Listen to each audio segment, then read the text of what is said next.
Okay, and we're beginning recording. For the purpose of public disclosure, recorded documentation, okay?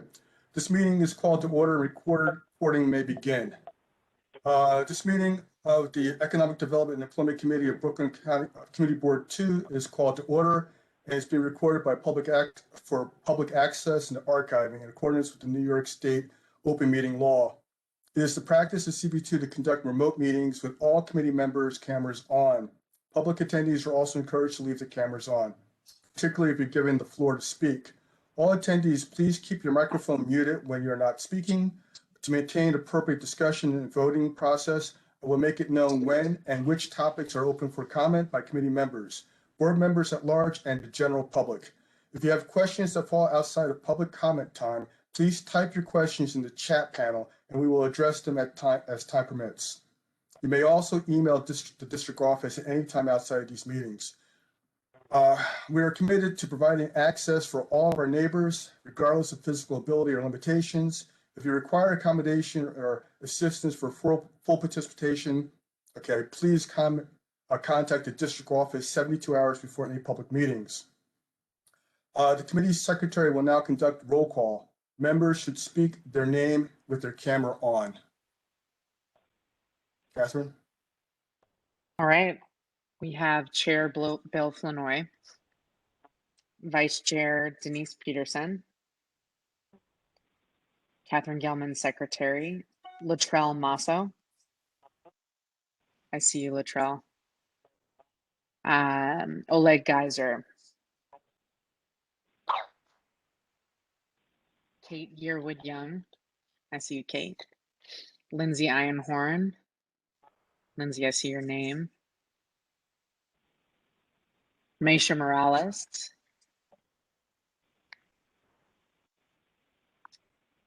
Clenita Medley. Ronald Cohen. Ronald, I see you. Celeste Staton. And I know we have Jessica Kredke excused. And we're there. Okay, thank you, Catherine. Okay. I want to thank all of the BID members who are here tonight. Thank you very much for attending. I know this is outside of your normal hours of business, but I do appreciate this. Currently, right now, what we're looking to do is we're looking to have all of the different BIDs go through the process of explaining to us certain elements that are going on within our organization. I will mention one thing particularly. One of the things we want you to go over, and I'll repeat this. Okay, there's three things we asked you to discuss. Your wins, what has been the biggest success in your first year of COVID response, your present needs, what are the ongoing challenges you're facing, and what is shifting, and finally, future advocacy. What committee district-wide issues can CB2 help you with? So this is one of the reasons we're holding this right now. And with that, we'll begin the presentation with the slides. I will then go back. I want to go into details right now, and then I'll go back to the agenda and ask for the appropriate action. But I want to get this started. Okay. For those individuals who don't understand what the BIDs are all about, the New York Business Improvement Districts, or the BID, the BIDs, is a geographic area where local stakeholders oversee and fund the maintenance, improvement, and promotion of their commercial district. Currently, right now, there are 76 BIDs in New York City, 9 BIDs of which are in the CD2. Okay, and this is what they basically handle: business development, marketing events, networking, capital improvements, beautification, street cleaning, advocacy, and also hospitality and public safety. Okay, the management that the BIDs actually do, each BID is run by a not-for-profit organization with a board of directors.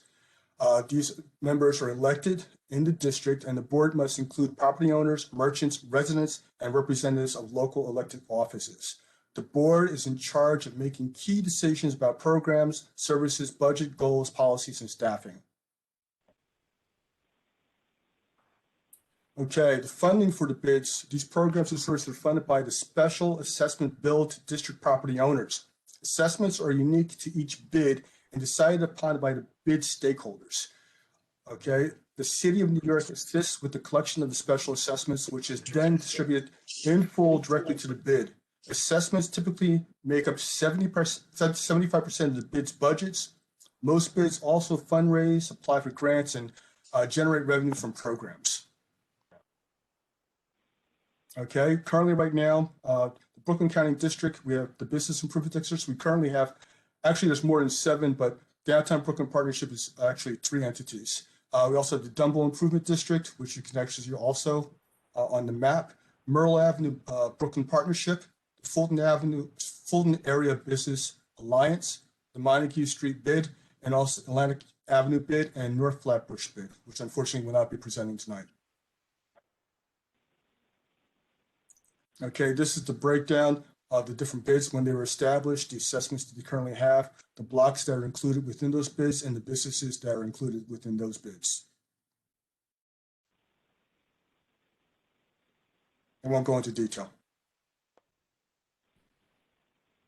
Okay, first up to speak, okay, is the Downtown Brooklyn Partnership.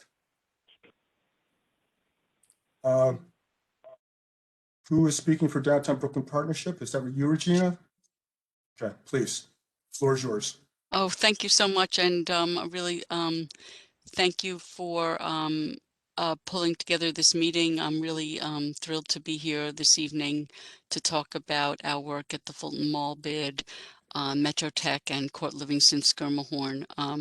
As you could imagine, we cover a great deal of downtown Brooklyn, and really proud to supply supplemental services, most notably sanitation and security over a great swath of downtown Brooklyn. And we really also are really grateful for our relationship with Board 2. Board 2 members serve on all of our boards, and we're really lucky to be working with you. So thanks for having us. Just in response to COVID, I put together a few slides, and then of course, I hope these respond to of course, Bill, what you said the objectives of this evening's session are. I'd say our first big win was through the very early weeks and months of the pandemic, where our staff mobilized to help donate lunches to the staff at the Brooklyn Hospital, who were working so hard in those early days of the pandemic. And we were able to raise nearly $45,000 privately through our website and our networks. We also worked with a number of the other bids on raising this money, and we were at the same time were able to support our small restaurants and eateries by supplying using those funds to purchase the meals. So we really we're really grateful for all the partnerships that spurred on, and of course thank the staff who worked so hard on that. I'd say a few of the big wins, though, of course, this past year are some of the highlights of what's going on in downtown Brooklyn and how much we care about what's going on at the street level. And the really good news is that downtown Brooklyn has, like many of our Brooklyn neighborhoods, has really provided a great deal of retail energy through the pandemic.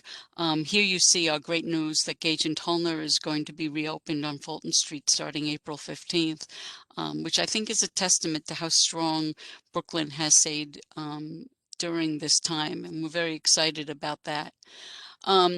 Other important openings for the district, the Ace Hotel on Schermerhorn and Bond, which has been under construction, I think the district knows, for so long. And this hotel will finally reactivate what's been a really long construction period at Schermerhorn and Bond. And I'd say the other big wins is the work that we've been doing together on reimagining the streetscape in downtown Brooklyn. I think we all realize through the health crisis how important our outdoors and streets and public right-of-ways are to the pedestrians. And the work that we've done leading that has provided a few early wins. I'm very grateful for Community Board 2's support. This image shows the upgraded sidewalks around the former Macy's garage site, which is now a new apartment building, 11 Hoyt. And we were able to get both DOT and the Public Design Commission to approve our designs, which have the first widened sidewalks in this area in, I'd say, over 50 years. So here you can see some of this, and this will be going into construction very shortly. That was Hoyt Street, and then this is the image that shows, Livingston Street. And then lastly, we've really worked hard with community partners to activate public space during this time of both healing and reactivation of public space after a very, very long year. And this image is the beautiful image of the Breathing Pavilion, designed by our Fort Greene resident, Akane Ijoma. And this project was a project that we were able to support through MetroTech BID money in conjunction with the Van Allen Institute. So that's the end of the slides. I would say, speaking to your other goals, of this meeting, a few things, Bill, because we really have been working hard to advocate for the district in so many ways. And a lot of people have asked questions about how Brooklyn is doing, how retail is doing. And I think because of the vitality and the importance of Fulton Street, Brooklynites have come back to shop on Fulton Street and throughout the district. But I think we also are aware that without office use, we really, our shopkeepers are really missing office workers, to be honest. And so what we're doing is everything we can to support local business in this time. Our marketing team spends a great deal of energy supporting those businesses. We're also doing office surveys to understand when office, how the office sector is doing and when they are thinking about coming back. We're also doing as much activation of the public spaces as we can through such a variety of different things, like the MetroTech Commons. We're doing a lot of athletic classes that our neighbors and residents really seem to want. Activations with music at Albee Square, which has been really exciting, and also the Plaza at 300 Ashland. I'd say in terms of continued advocacy, our biggest outstanding item, other than supporting local business, which I've already mentioned, is really getting Willoughby Square Park built. And this project, has been on the drawing board since the early 2000s. It's at this point spanned two different mayoral administrations. It does have local support of borough president, the former borough president, council member, former council members, as you know, but still EDC has not fully announced full funding, as you know, and we really need to work together to continue to advocate to get the park built. It's such a sore thumb on Willoughby and Albee Square and Duffield Street at this point. And honestly, I think with the exciting news that 227 Duffield Street is going to be preserved as a landmark, we have this opportunity to work together to say that this whole area needs to be brought up to snuff. So that's my plea, to work together and continue to advocate. And I hope we can figure out some ways to be effective in that in the next few months as the administration comes to a close. Thank you, Regina. I appreciate that. Just like to remind the committee members and board members that we're going to basically have all of the bids present, and then we'll ask questions. Okay. Next up is DUMBO Improvement District, and I believe that's going to be Alexandria Sika.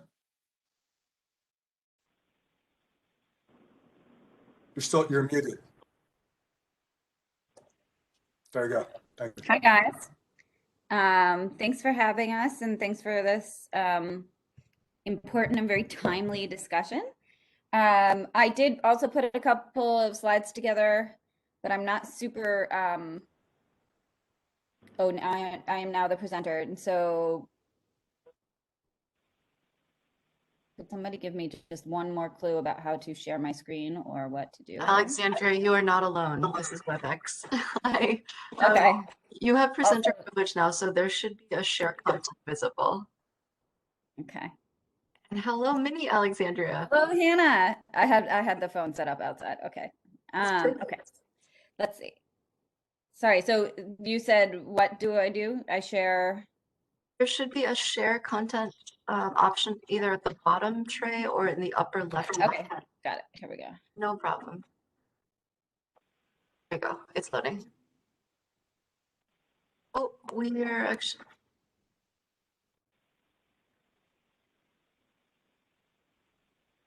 Does that look like my slides? It was actually showing your browser for a second. We were looking at the Webex registration, so let's try that one more time. It should now show. We're not seeing anything. Okay. No problem. Let's try this one more time. I'm going to pass the presenter privilege to you. Okay. Oh, Webex. Okay, let's try that again. So go ahead and choose share and then share content and click on make sure you choose the presentation.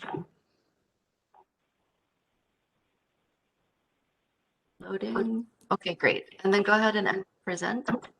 Okay, great.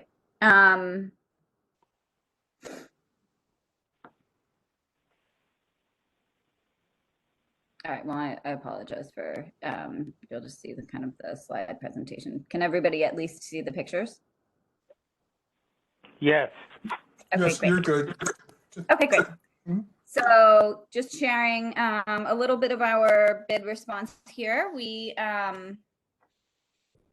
you know, I think like Regina said, you know, initially it was all about kind of crisis management and trying to get our businesses informed as much as possible. My just one more click of background on the DUMBO Improvement District. We are, you know, a much smaller bid, but have a team of 3. So pride ourselves on wearing many hats in the neighborhood and in the community, and really kind of sprung to action in a way that I'm very proud of, and that I think, you know, meaningfully contributed to our neighborhood. You can see here Old Fulton Plaza, which became kind of a very nice public expansion of the sidewalk, and then later took a big role in open dining.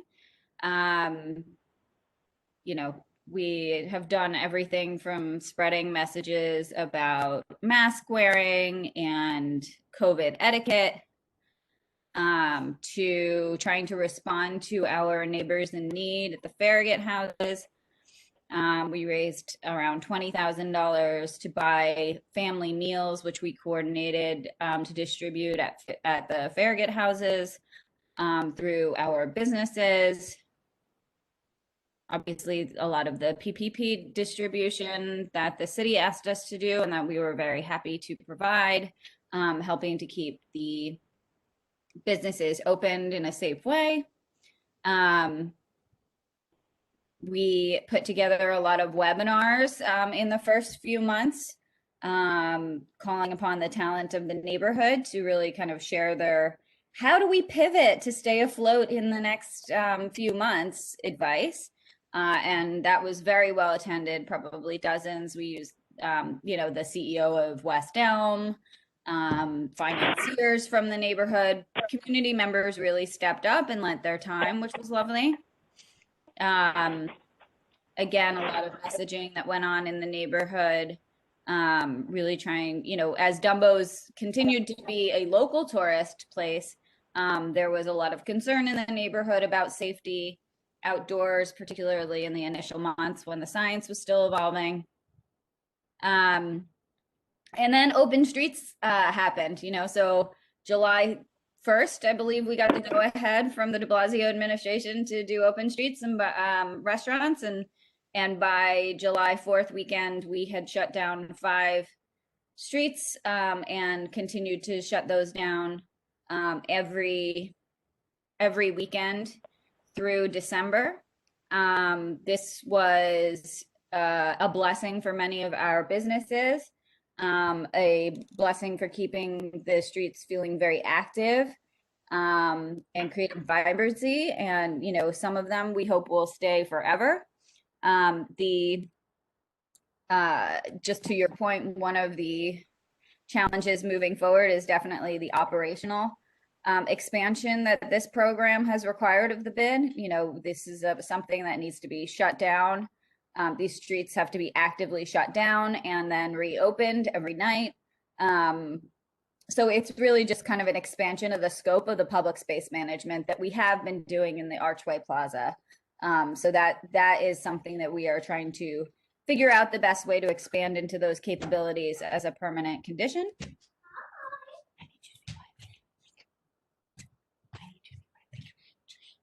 Yes. No. Okay. Thank you, everyone. And then we had,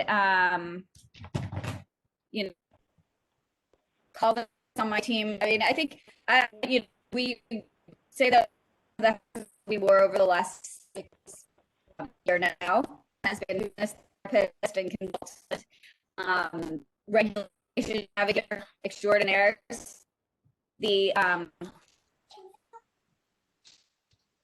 I'm just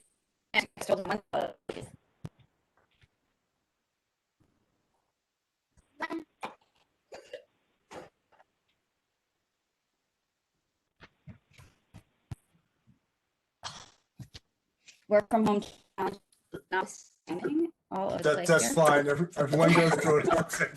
It's fine. So yes, I would say, you know, the you know, navigating ever-changing rules of regulations, the same kind of sprinting ahead to put for our restaurants, some wording getting it very wrong. Call it along the way. Really, you know, became a quasi-expert in regulations there. The holiday market, can you still see? It looks like I have cut out or something. Yeah, you're actually breaking up, so it's probably good if you don't have your video on, but we can still see your slides. You can still see my slides. Okay, great.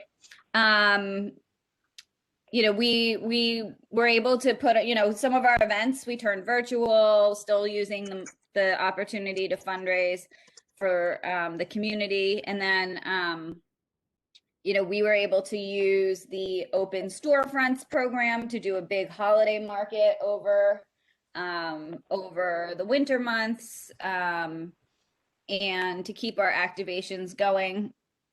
You know, one of the economic development challenges that I'll just highlight.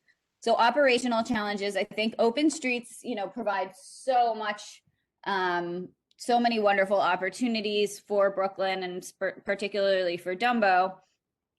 And so it's really kind of just how do we adjust? And I think, you know, how do, it takes money. That's like, the answer is actually money.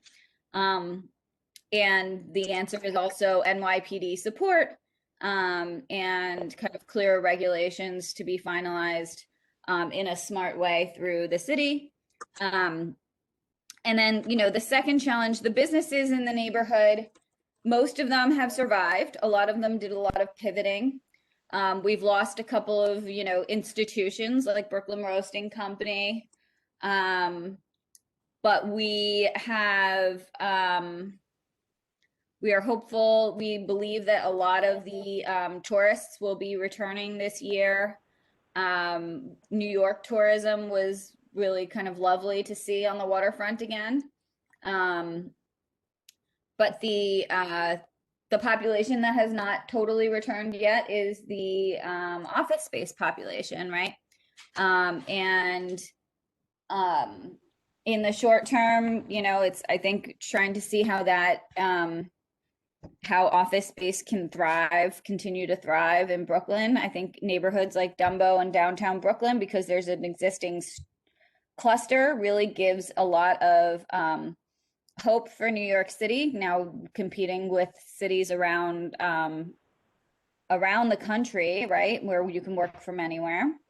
And then for us, the most important infrastructure improvement is by far a new entrance at the F Street, at the F stop at York Street.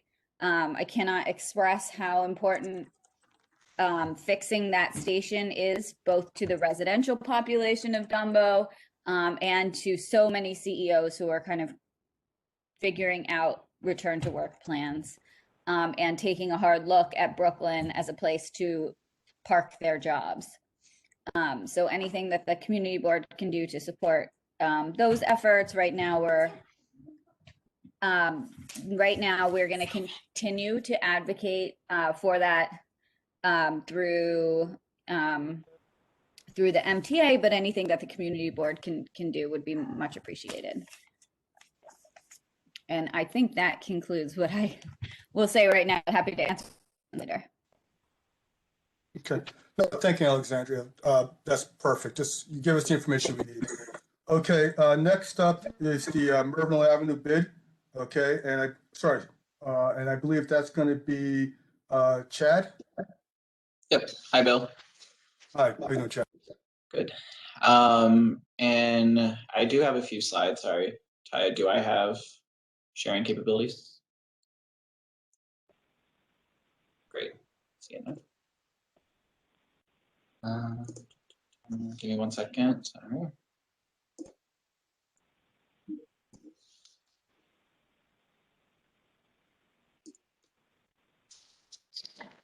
Are you able to see my screen? Go ahead and we can see it, Chad. enter present maybe. I'm sorry, say that again, Ty. It's just, oh, there, that's perfect. Okay.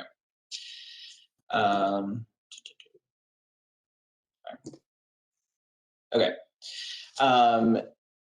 Thank you again for the opportunity for having all of us here to speak. Yeah, this last year, as Regina and Alexandra have alluded to, obviously this past year has been quite a test and strain of our capabilities as bids to serve our community.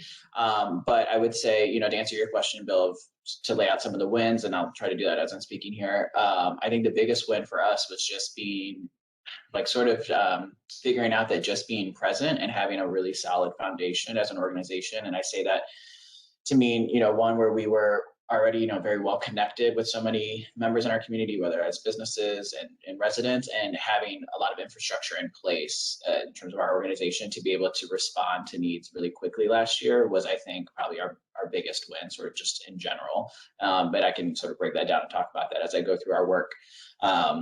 And I'll admit before I get into this that I did not prepare slides for this. So I threw these images together right when we were talking. So this may be a testament to how good or bad I did at that.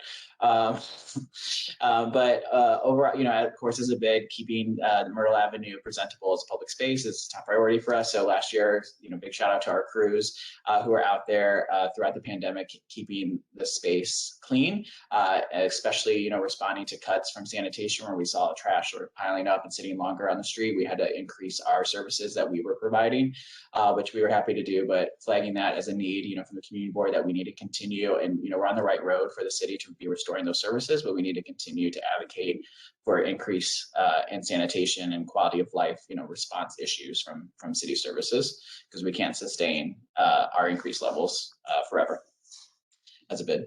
And then of course, horticulture, you know, keeping the street green and attractive. Today, our spring plantings went in. We added an additional annual planting this year because we just are seeing more foot traffic. We really want to make this space as presentable as possible on Myrtle Avenue. So again, we really increased what we're doing on that front over the last year. Of course, maintaining our public plaza space on Myrtle Avenue, which is a great venue, though we weren't able to use it much last year for events, community events, and we're really excited to get back in there. This past Saturday, we had a great Easter event, as you can see here in this photo, where we had 400 families, close to 400 families participate in this Easter scavenger hunt redesigned to be, you know, COVID friendly and keep people spaced out rather than all gathering at once in Fort Greene Park like we usually do. So just trying to pivot. We're looking forward to more community events as we get through the spring and into the summer. And, you know, we were able, even though we weren't able to really have events most of last year, we were able to pull off some things like we do annually, like our Black Art Story Month. You can see here an artist who lives on Myrtle Avenue, Ashley Crawford, showing her work that was at SoCo back in February.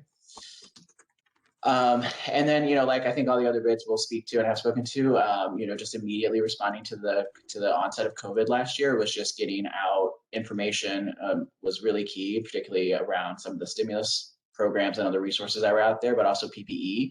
You can see here, Chung Chung Kitchen on Myrtle Avenue. We were handing out masks. We've handed out tens of thousands of masks, free masks, and gallons of sanitizer. And then also connecting businesses to different opportunities, like through the Brooklyn Chamber, to take advantage of their Bring Back Brooklyn Fund, which connected them to free PPE. In addition to over $12,000 that we've connected businesses to through that fund, for grants, and there's also additional loan monies available that businesses have taken advantage of. We also have our internal grant programs that we've always operated over the last 15 years, but we greatly expanded over the last year. So we gave grants to small businesses for storefront improvement, to help build out their outdoor dining setups, like you can see here at Ray's.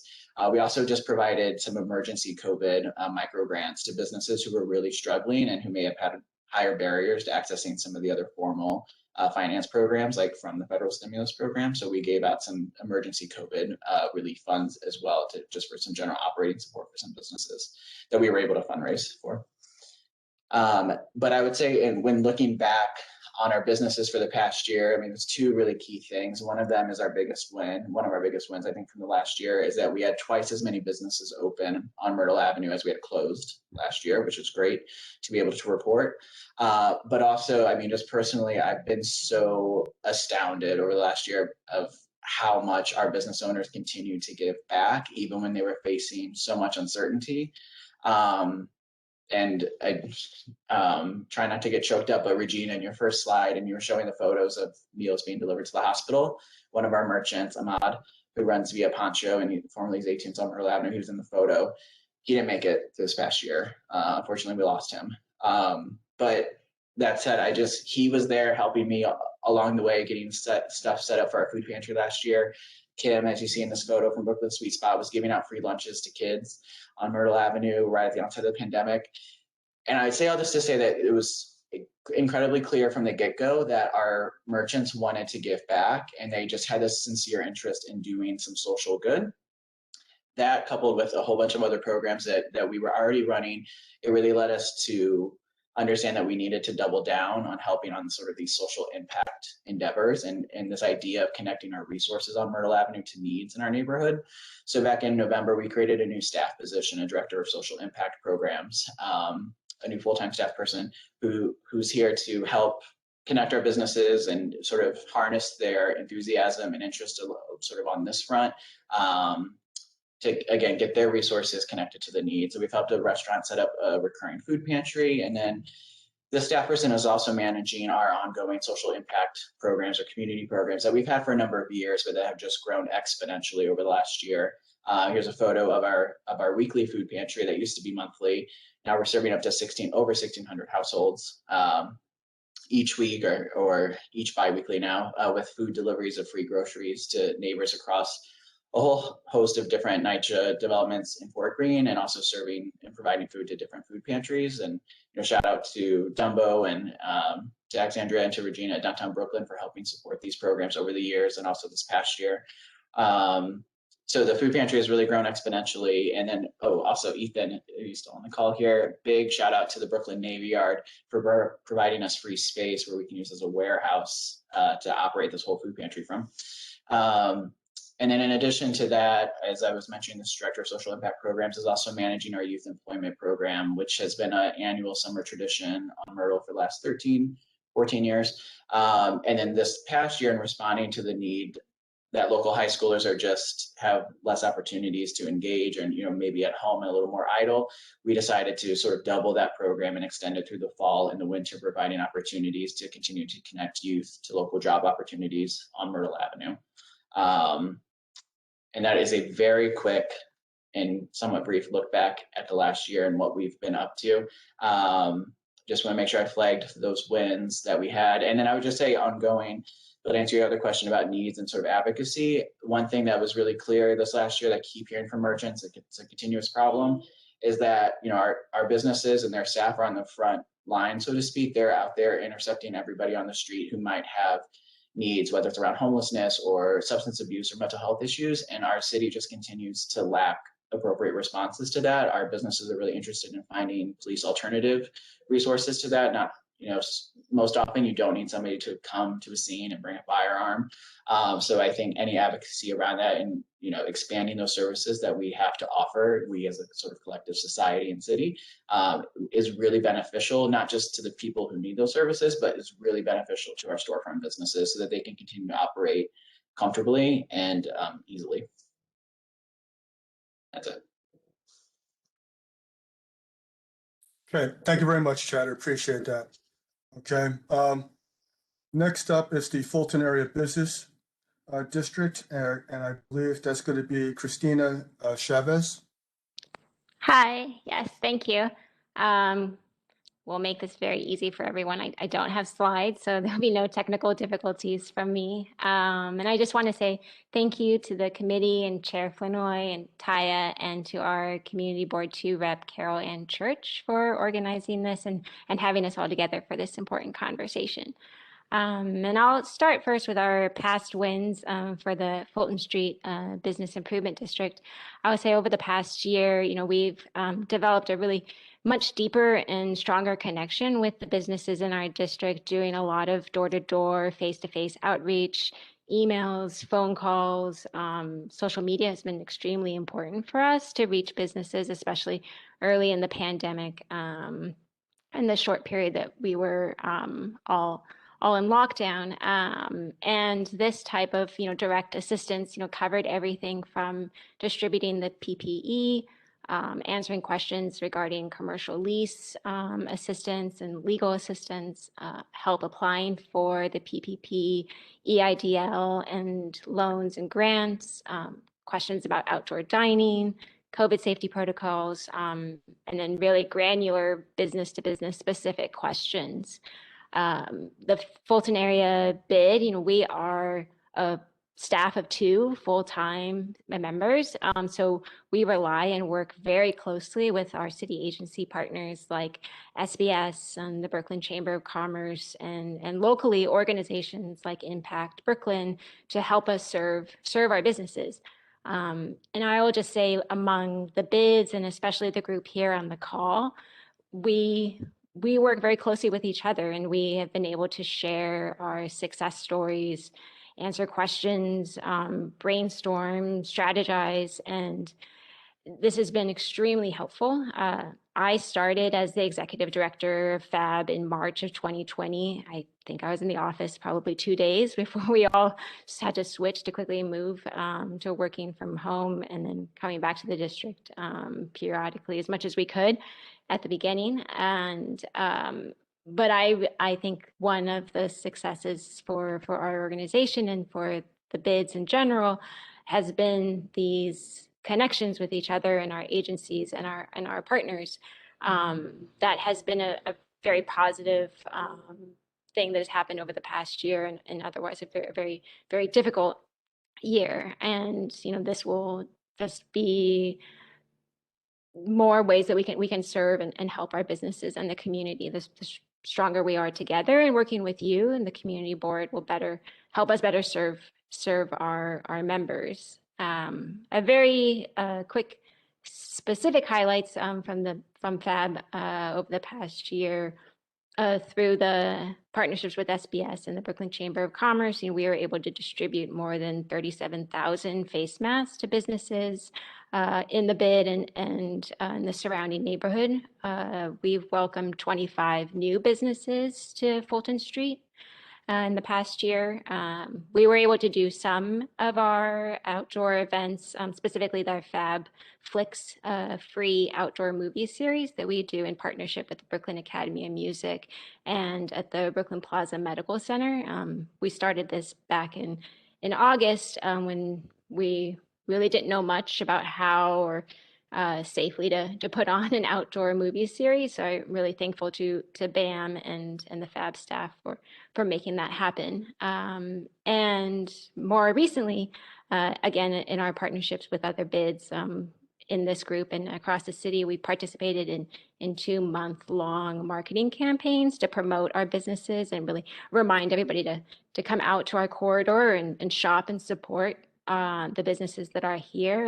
And those 2 campaigns in February was the hashtag Small Business Sweetie. I won't speak too much about that. I want to take away from James, who's coming up shortly. I'll let him speak more to that, since that was really spearheaded by him. And then in March, for Women's History Month, the Small Business Wonder Woman campaign, where we profile 28 of our women-owned businesses through our social media platforms and our newsletters. And over the winter, we definitely, on Fulton Street, we know a number of businesses. There was a rise in commercial burglaries and burglary attempts. So staff worked very closely with our precinct, the 88th, and our 2 sectors, the neighborhood coordination officers in Sector A and D, to go really door to door and meet face to face with the businesses and give them safety tips, get emergency contact information, allow the businesses to put a face to our NCOs, and really try to establish that relationship there, or reestablish that relationship between the businesses and the precinct. And we were able to meet with over 80 businesses doing that over the winter. And then also going door to door with the Brooklyn Chamber of Commerce and their restaurant specialists to meet with restaurants and food establishments to answer their questions about outdoor dining or COVID safety protocols. And present needs and challenges. As I mentioned earlier, even though we've had, over a few dozen new businesses that have come to the corridor, we did see about 29 businesses close. And so our vacancy rate is still very high and much higher than it was pre-COVID. We're about 18% compared to 7% back in 2019. And trash and illegal dumping is a constant issue on the corridor as well, too. And definitely another need for the businesses, additional support, either in terms of grants or forgivable loans, like more financial assistance is obviously always going to be needed and will continue to be needed. Some of the recent city programs had excluded our zip codes of Fulton Street because the funding was tied to area household income. And, I feel like that's a real detriment to the businesses here, that they should not be tied up in that same type of category in determining of who gets funding. And as Chad mentioned earlier, definitely increased support and funding for social services. I know that there's definitely been some community concerns around increase in services that need to be met for the broader community, being that members that are struggling with substance abuse or unhoused members of our community or without access to stable housing. And this is tied into some of our advocacy work, where we want to work closely with CB2 in seeing additional funding come to those types of social services as well. And going back to the sanitation, and I'm very happy to hear and see that DSNY is going to be increasing pickup, but more help on that front will be needed as well too. And I think I'll pause. I'll stop there and save the rest for questions. Thank you. Okay, thank you, Christina. Okay, this is being very helpful because we need to hear this stuff. Okay, next up is the Atlantic Avenue bid and the Montague Street bid, and I believe that's going to be Kate Chura. Kate, are you here?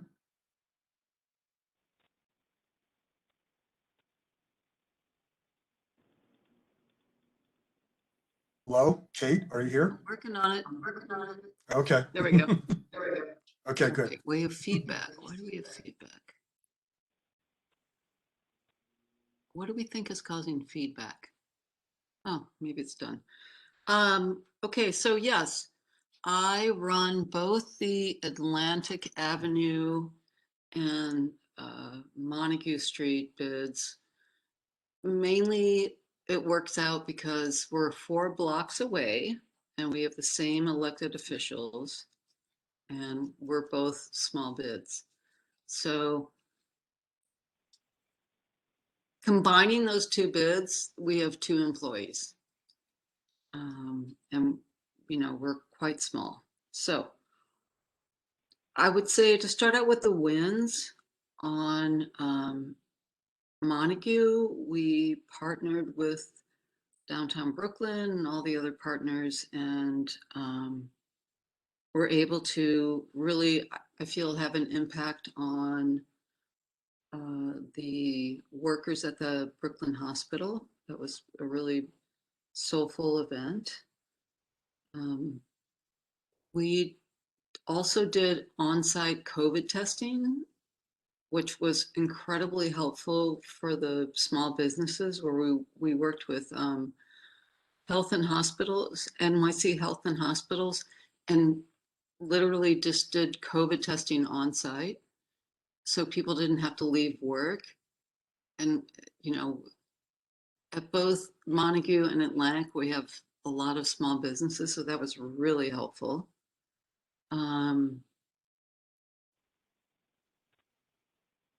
We tried to do open streets on Montague, but it's an older population there, and there's a really extreme use of car.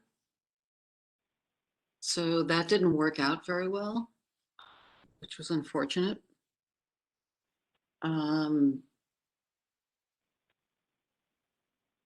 Both bids saw new businesses.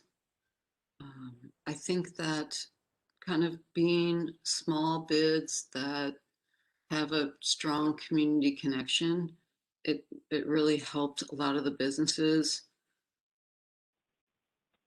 stay afloat, because there was an incredible New York City commitment to support small businesses. So on some of our big wins on Atlantic Avenue is we teamed up with a couple of groups. The Atlantic Avenue LDC hosts the Atlantic Antic, and they weren't able to do that in the fall.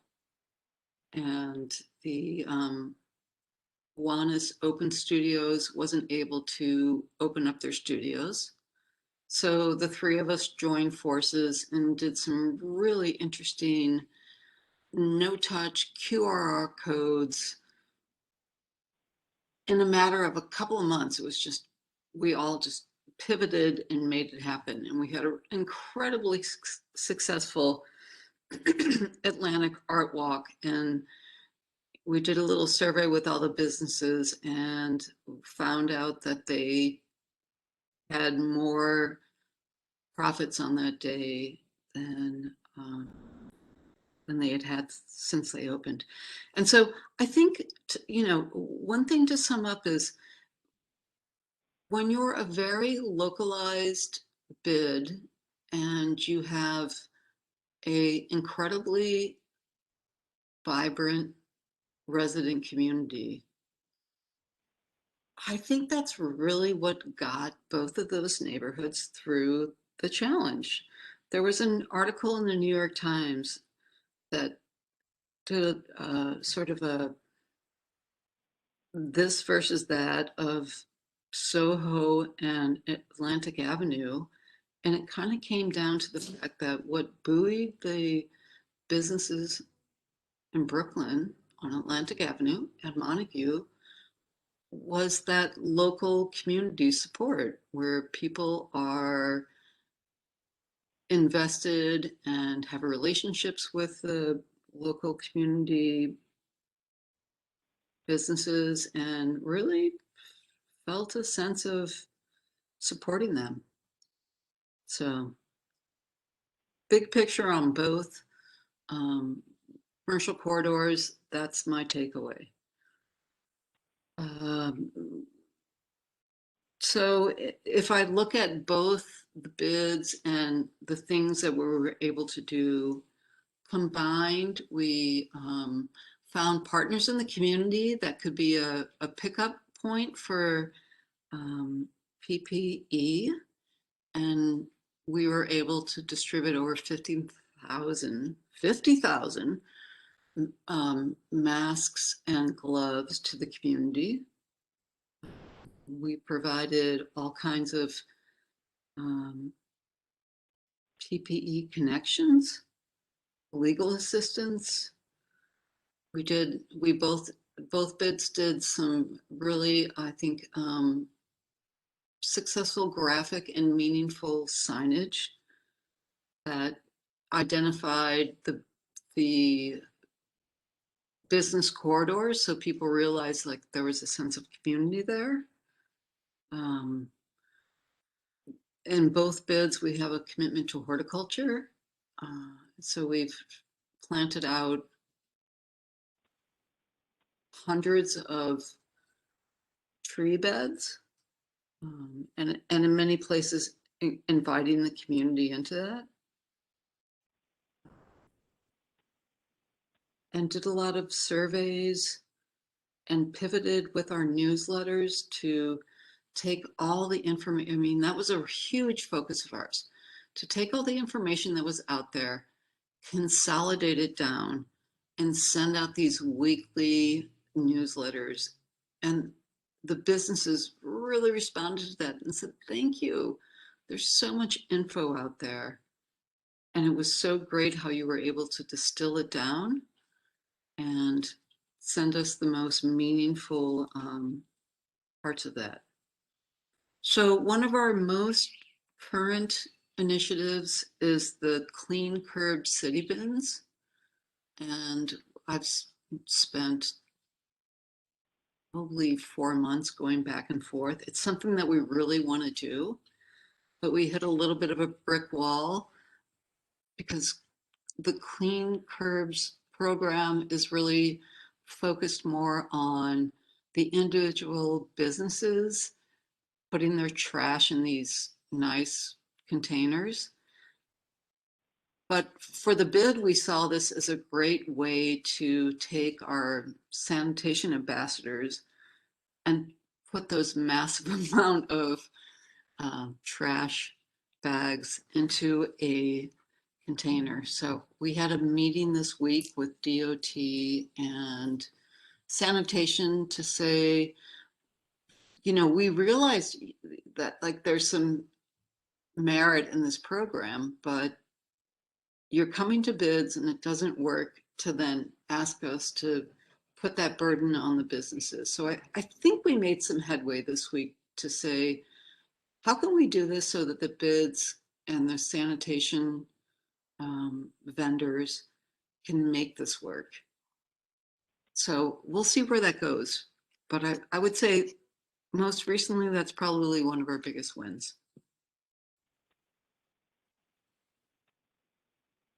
There you go. Okay, thank you, Kate. Appreciate that. Okay. I'm just curious. I can't really see everyone right now. Is James here? Did he make it, or Yes, is he sir, still? I am. Yeah. Oh, excellent. I couldn't see you, James. Okay. Please.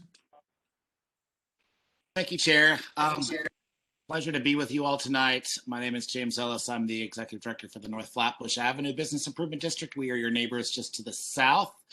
And as the geography is drawn, you really only overlap in like a singular block of our full, our greater district. However, the energy and the momentum of development from CB2 downward is palpable and certainly visible as Pacific Park gets developed increasingly more and more every day.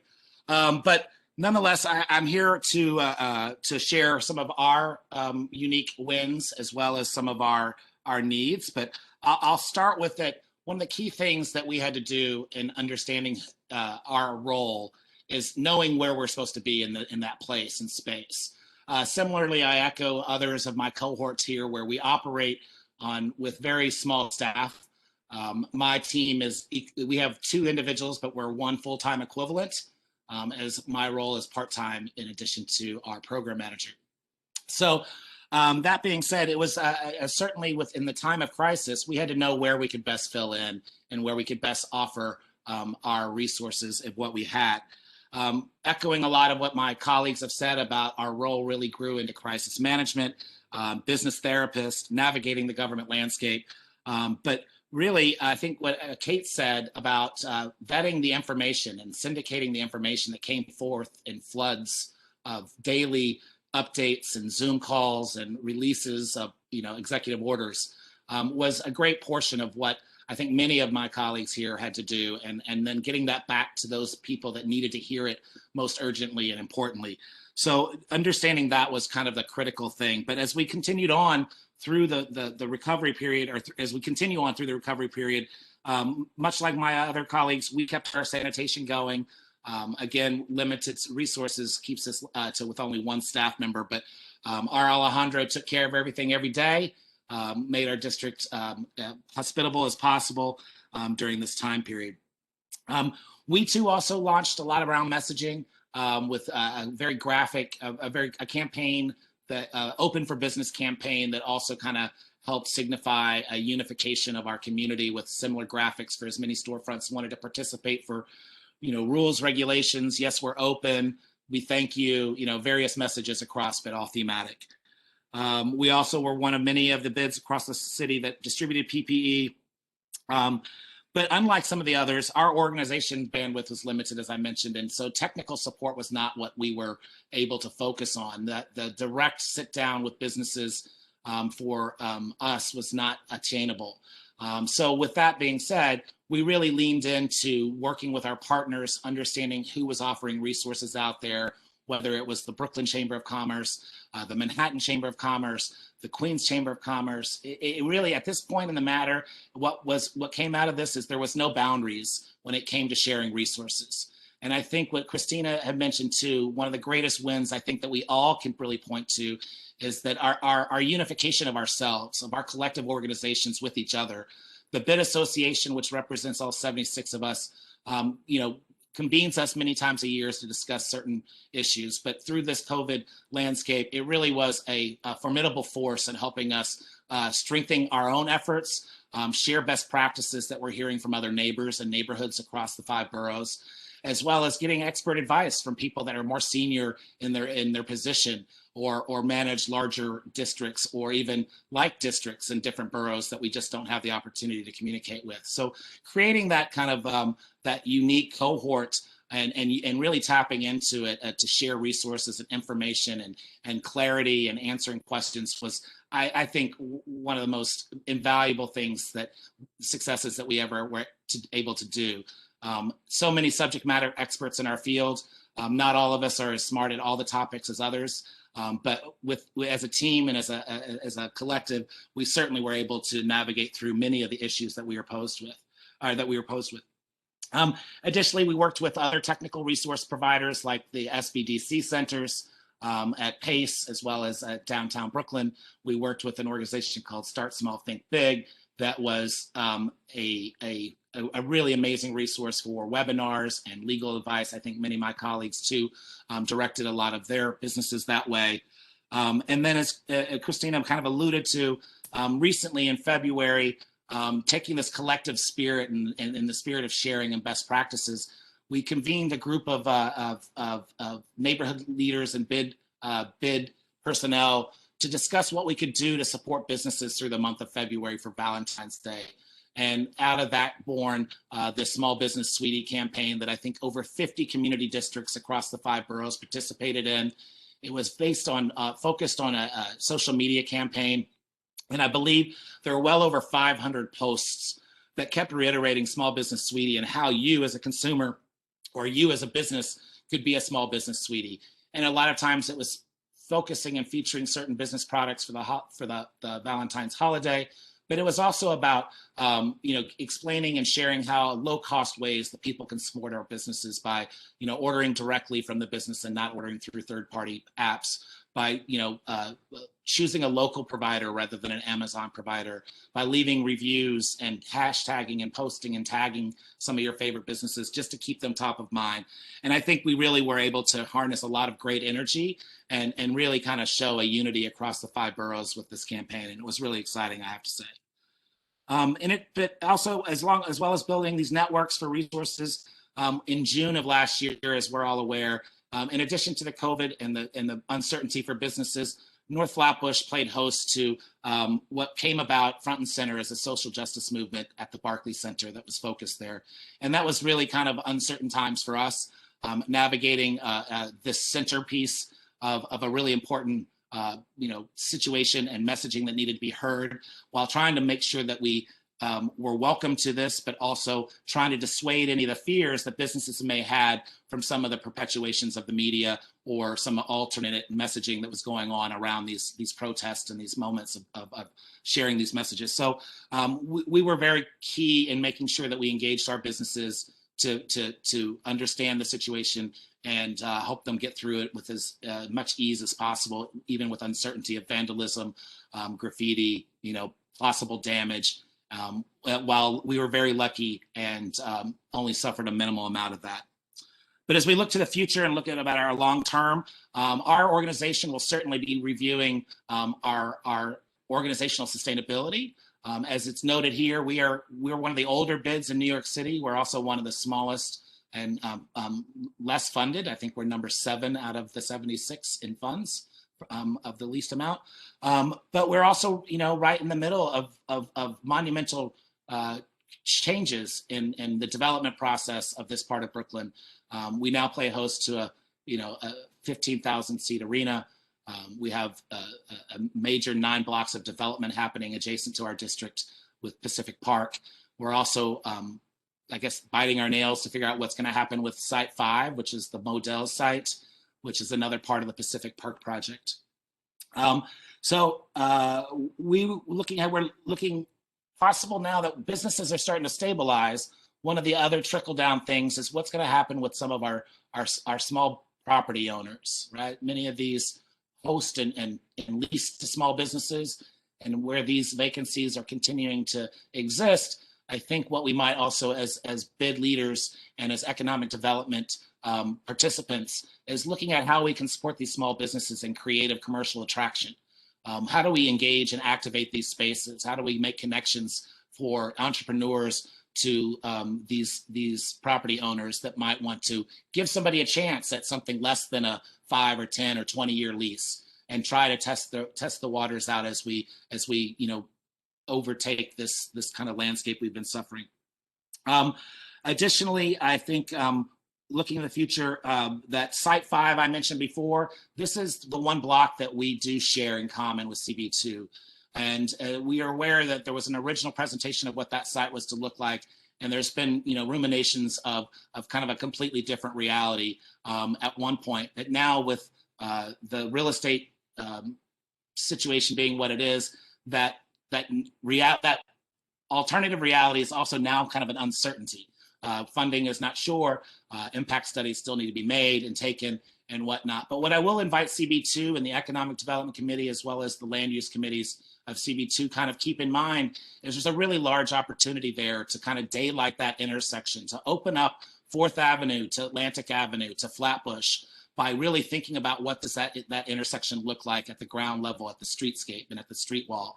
So as that project comes into our purview and we start to kind of review what happens there, I invite CB2 to kind of look at that as an opportunity to maybe daylight that area and create a plaza almost feeling to it and really push for that idea, because I think building that connectivity from the NR subway exit on 4th Avenue to the Barclays Center exit at Flatbush to the other intersection at Times Plaza, as well as Atlantic, 4th and Flatbush, where they convene, it could be a really amazing opportunity to create a very dynamic civic space. Next, I would say other things kind of in the near present. I think what we really are clamoring for is traffic enforcement we're seeing some really critical situations of bottlenecks at Atlantic and Flatbush. We also have our own issues with some of our businesses creating extra traffic with delivery services at the Chick-fil-A and the Shake Shack there, which is causing kind of a trickle-down effect of even more traffic issues. And without the support of PD, we're not going to get this done. I mean, we've initiated conversations with DOT to look at the regulations in that area to see if there's any calming or any other methods that we can look at to help dissuade that bottleneck of traffic there at Pacific, Atlantic, and Flatbush. But other support and advocacy from CB2, I think, is in your workings. We look at right now, there's been a lot of push on expansion of operations for businesses, allowing venues to open, allowing movie theaters to start accepting guests back. Restaurants have recently been expanded to 50%, but I think many of our small restaurants are no longer looking for expansion of percentage. I think what we're critically looking at now as we go into the summer is an expansion of operation hours. I think that those extra hours will really help some of these businesses. It'll also give a secondary market to these businesses for other employees getting off of work to be able to come and have a late meal or a late libation or meet with their friends or whatnot as well. So, some of these smaller businesses, they can't get more percentage seating in their space because they're limited. But if we look at operating hours, I think there's a place where we can add opportunities and revenue growth for some of the businesses struggling right now. And then finally, I would say, as a community board and as a valid messenger within your neighborhood, is to remind the consumers and the neighbors in your catchment area that ordering directly is definitely going to support businesses, right? Not using third-party apps really helps, maintain some of those monies in the operators' pockets. To many of the people, the fees aren't that consequential to them, but they are to the business operators.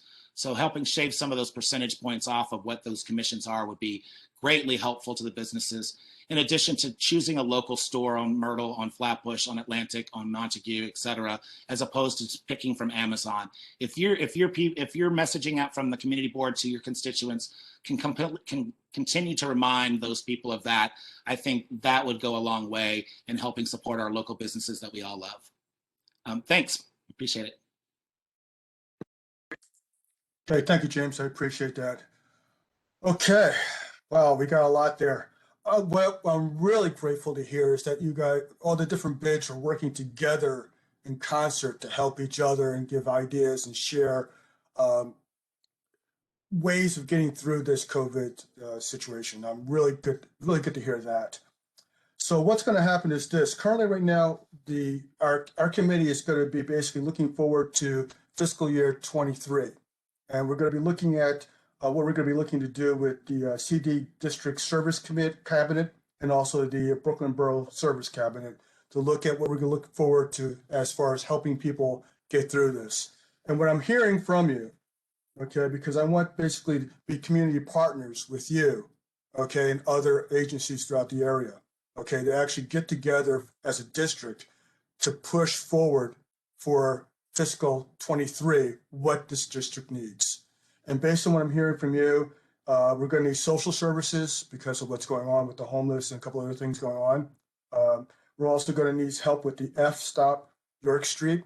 And trust me, we are discussing that on a continuous basis in this district. This is something that's been, if you ever go to a transportation committee meeting, you'll hear us yelling about that all the time. Okay, you want open streets, okay, which we definitely advocate for. You also want additional funding, okay? I'm not sure how you guys did with the PPP, but it sounds like some of you did do well and some of you did not do well. So that's something we want to focus on also.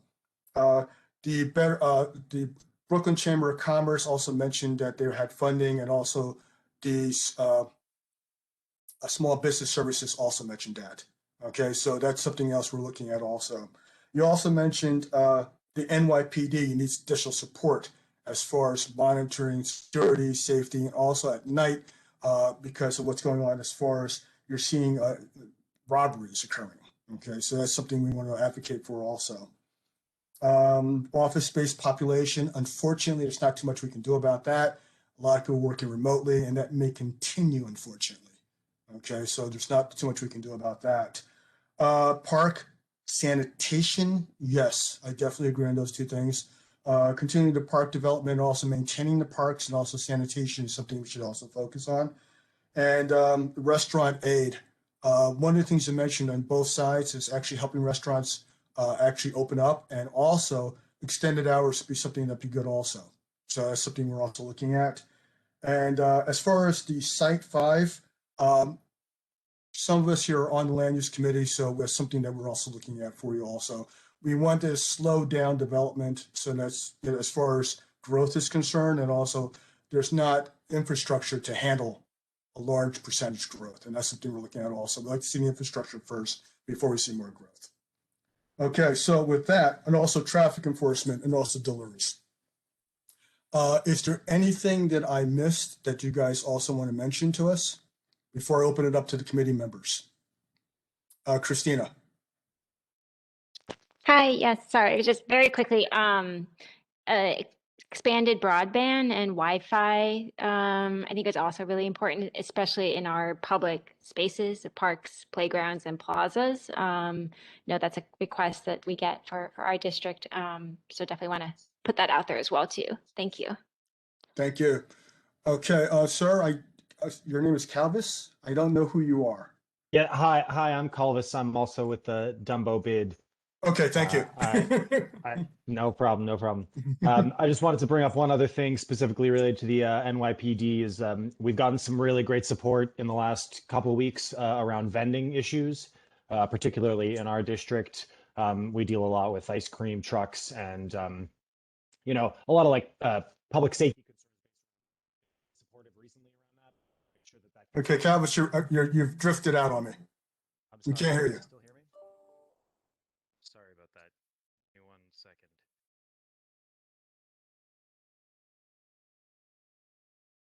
Hear me now? Yes. Sorry. We can hear you now. No problem. So, we've gotten a really great response at the beginning of the season from the NYPD around some vending issues, and I'm sure it's an issue in other bids as well, and something that we'd like to see continued support on, because in some of the spots in DUMBO, it's definitely a public safety concern when it comes to the, amount of pedestrians you're getting in the neighborhood. And as we see people returning to the public realm and, populating that space, I think it's a critical issue to address. Can you be a little more specific about that, please?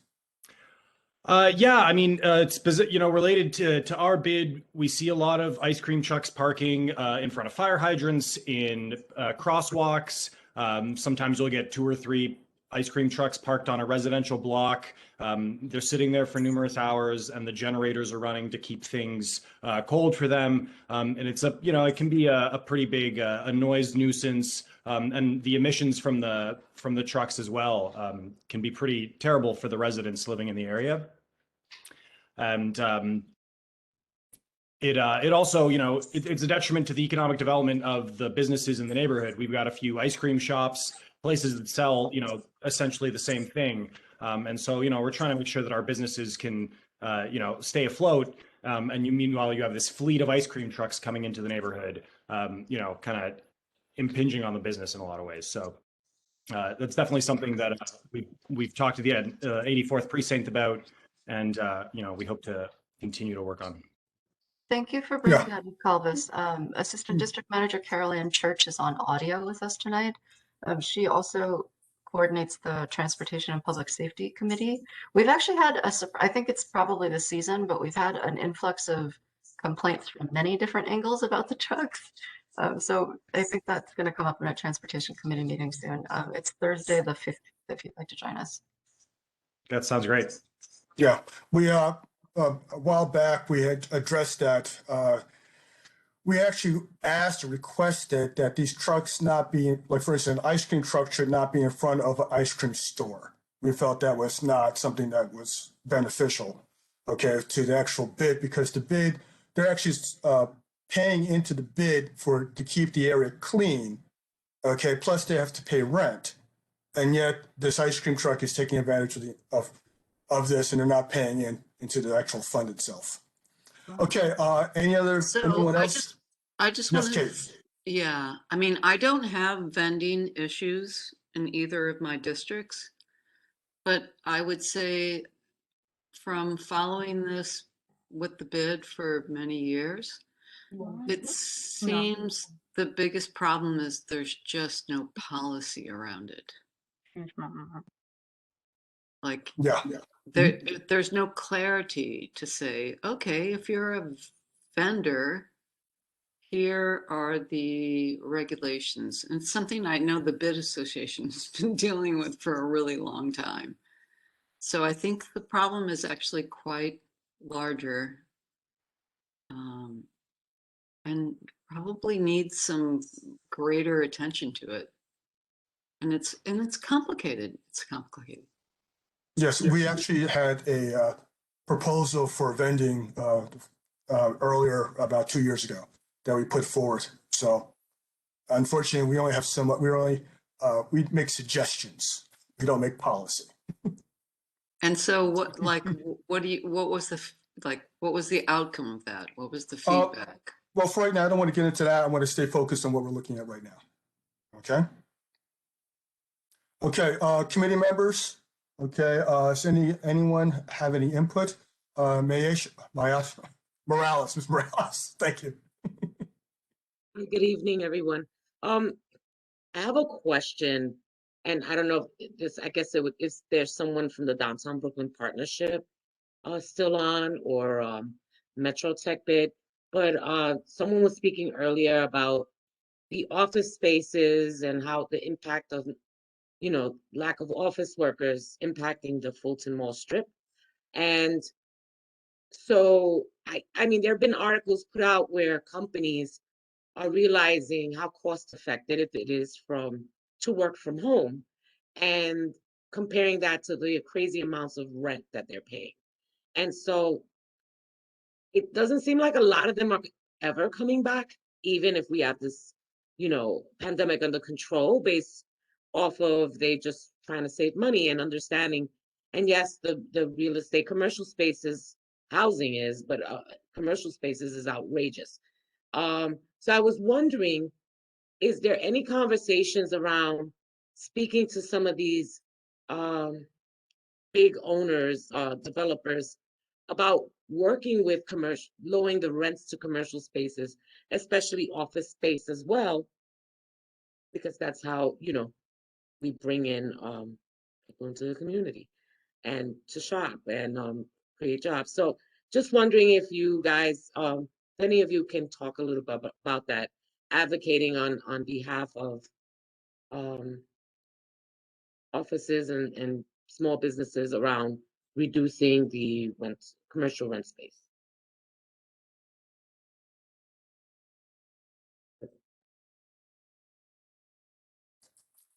Well, I think we'll keep that into consideration and look at that further on down the line.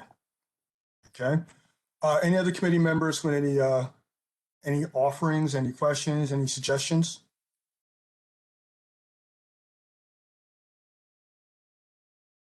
Okay. Right now we have one committee member who is currently on her phone, okay, because she lost connectivity. Okay. I don't know if you're still here. I don't see you. Okay.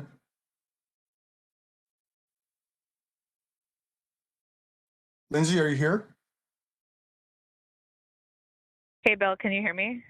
Yes, I can hear you now, Lindsay. Okay, sorry, unmuting was a challenge. So I wanted to follow up on the Willoughby Square funding from EDC. We actually had recommended that as a budget request 2 years ago and got a reply from EDC, I believe, that the project was funded. And so I just want to make sure we flag that and follow up with EDC, since it was a budget request that they had replied to 2 years ago. Yeah, I think that'd be a good idea to look at that again, because obviously there's a need for it yet again. So that'd be something we can definitely follow up on. Okay. Is there anything else, Lindsay? Yep. Yeah, I wanted to flag for everyone. So the last general meeting, we had discussed with the general body the creating of permanent open streets and open restaurants. And so I know that it came up as, for a lot of people today, as helpful for both businesses as well as just to keep the commercial areas open for business. But with the creating of this more permanent program, I'm wondering if there are concerns that folks have, if there are folks that are really excited and they want to make sure that certain areas are flagged for the permanent program. I know that this is going to be a challenging program to make more permanent due to the need for increased traffic regulation and possibly changes in traffic management in areas. And so the request that the traffic or the transportation committee last week had made was further study on how to create this program permanence, but I think there are more cascading impacts other than just traffic management. I think we are probably going to need to look at increased police presence and things of that nature. And so I'm wondering if local businesses have already started that conversation. That's a good point, Lindsay. Yes, James. Yeah, I'd like to say, first of all, North Flatbush hasn't really been looking at that, as Flatbush Avenue is not an ideal setting for open dining on the curb lane. We do have a few businesses that have attempted it and tried, and a couple get away with it because they're on side streets. But for the most part, our traffic regulations really make it next to impossible to kind of enjoy that type of effect. And honestly, as a consumer, I don't know that I'd want to eat on the roadbed with Flatbush traffic going by me. But nonetheless, I appreciate you flagging that. I think your name was Lindsay. I think there's about to be a major shift in the allocation of public space for businesses. I think we're seeing currently the sidewalk cafes are regulated through the Department of Consumer Affairs, which was recently rebranded as Consumer and Workforce Protection. And there's a hunch in my thinking that their purview of sidewalk cafes are going to be eliminated, and that's going to be pushed into access through the DOT's Open Streets program. I think if that's the case that happens, there really needs to be a lot of scrutiny on the rulemaking around that.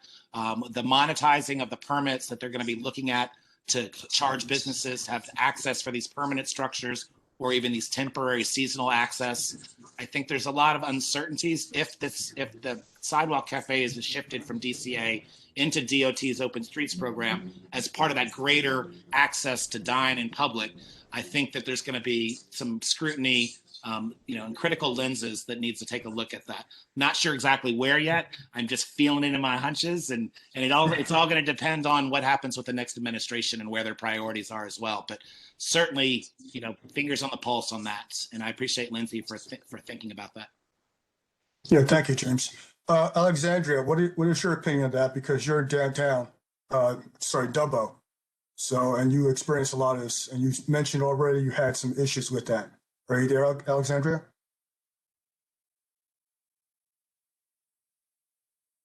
Okay, I don't believe she's there. Oh, I see Calvis is still online too. Okay, Calvis, you want to answer that one? Yeah, I think. Can't hear you.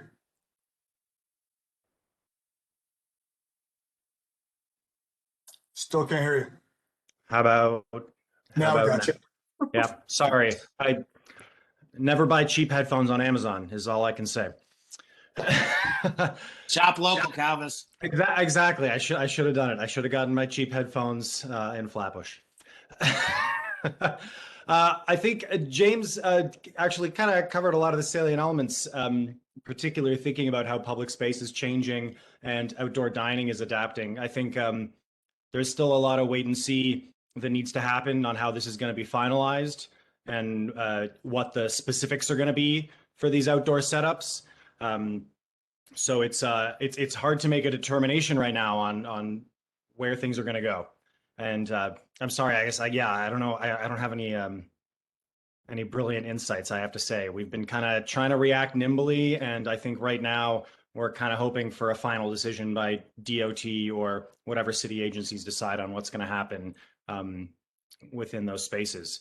And I guess I'd like caution making any knee-jerk reactions right now for a business. Like I wouldn't invest too hard before the season because I think that by the end of this year we might see some finalized details. I really don't know. Well, Calvis, I will add to that. I did speak with someone from DOT, and their words were, "Don't tell your businesses don't overinvest in their structures right now." Right. Yeah. So there you go. About that. Okay. One of the other things I was looking at is who's going to be responsible for the open spaces? Will it be the bids or will it be the storefronts, the owners? Okay, that's another issue. And being that a lot of the bids are undermanned, okay, take on that responsibility would be significant. And for the storefronts right now to take on that also would be an issue because, let's face some facts, it's problematic right now. Okay, that's a lot of manpower. Just speaking as a citizen. Oh, is that feedback from me? Sorry. Just speaking as a citizen, the open street that I've been involved with, DOT reached out pretty extensively to 3 non-business entities, to 3 local just neighborhood associations. So I don't know if that was anyone else's experience. Okay. No, well, I have open streets on Hoyt, and the actual restaurants actually deal with it. They actually block off the street and then put their tables out and chairs. Okay, so I've seen that happen. Okay, if there's no more questions, we're running a little late. We still have some business to do within the actual committee itself. Okay, so Hey, Bill, it's Lindsay. Oh, yes, I have Lindsay. like 2 more questions, if that's okay. By all means, Lindsay. Yes. Thank you. So we had discussed last time the cap on commission for third-party apps is set to expire soon, and I know that one of the bids had brought that up earlier. And so I've been considering some language in terms of a letter of support for extending that cap. I think that one of the things is that that I would like to see is a permanent cap, lower than the 30% that we were seeing during the peak of COVID, that price gouging, but maybe that's higher than the 15 or 20% that's being advocated for. So maybe we request the 20% cap for the remainder of the year, and then look at something more like a 20% cap in the future. And I'm wondering what you guys are hearing from local businesses in terms of, what is affordable for them, what they would like to see, and what you would like to advocate for if we were to consider making a recommendation like that as a committee.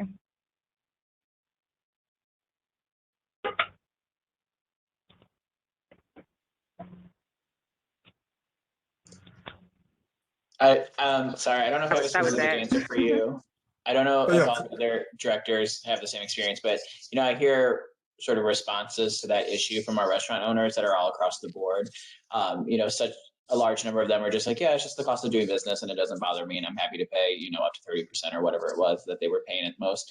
And then, some businesses say that it's just not tenable for them. And so they find alternatives. And then I think also as time has gone on through the pandemic and as it will continue to go on, the market there will kind of level itself out. I don't mean to say all this to say that that's not an issue. We shouldn't be pressing for some reasonable fee caps. But I'm just sharing that I don't have like a clear answer for you because I get responses from our restaurant owners that are all across the board as to like how much of an issue it is to them, if at all. That's fair enough. It affects different restaurants differently, and different restaurants are able to afford different amounts. I think, what we're trying to figure out is where that sweet spot might be, which of course is based off of basically just restaurants telling us what they can afford. Okay, Lindsay, you have another question? So I think I wanted to go back to some conversations we've had about the district statement of needs in the past and how we can solicit the bids annually for some specific feedback. And maybe we could open that discussion if that sounds good to you, Bill.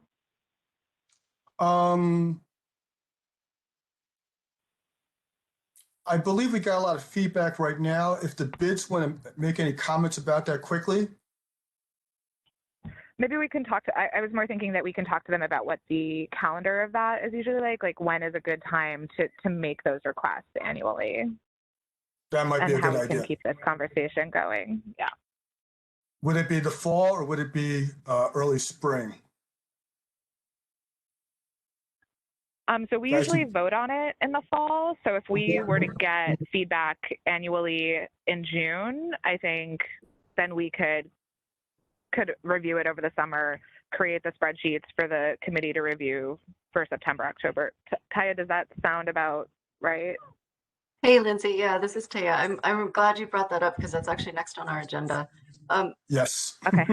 I'm happy to help with the timeline portion of that question. So the statement of district needs and budget requests, affectionately known as SDNBR, is submitted to the Department of City Planning every October.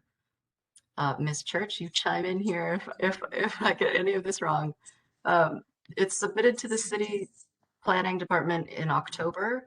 Backing up from there, we're hoping to do the public hearing in September, but the district is on, all of the community boards are on summer recess, July and August.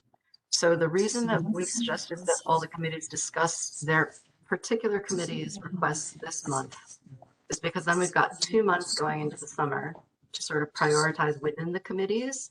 And then we've got those 2 months in the summer where we can actually do some research. Like if we need some data to support our requests, that's when that's the time that we can use to sort of dig up those numbers. I would personally love to see, I mean, I've learned so much tonight. And I know none of you were prepared to do a formal presentation, but just having you here informally was incredibly helpful. I would personally love to see a much more formal process of soliciting the bids input before the committee's requests are solidified this summer. And I think we could pull that together as soon as this month on the office end. I can only offer from the office end. What I'm going to suggest is this: we'll do an outreach to all the bids after this meeting's over and see if we can get any input from you all. Yep, and we can start with, I've been frantically taking notes on the back end, so we'll just start with maybe getting your advice on how to prioritize the things that have been elevated in tonight's meeting, and then we can add on from there. Sound good? Some nods? Sounds good, guys. Okay, I get thumbs up across the board whether you did it or not.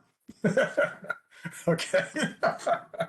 Okay, thank you very much. We're going to end this part of the committee meeting right now.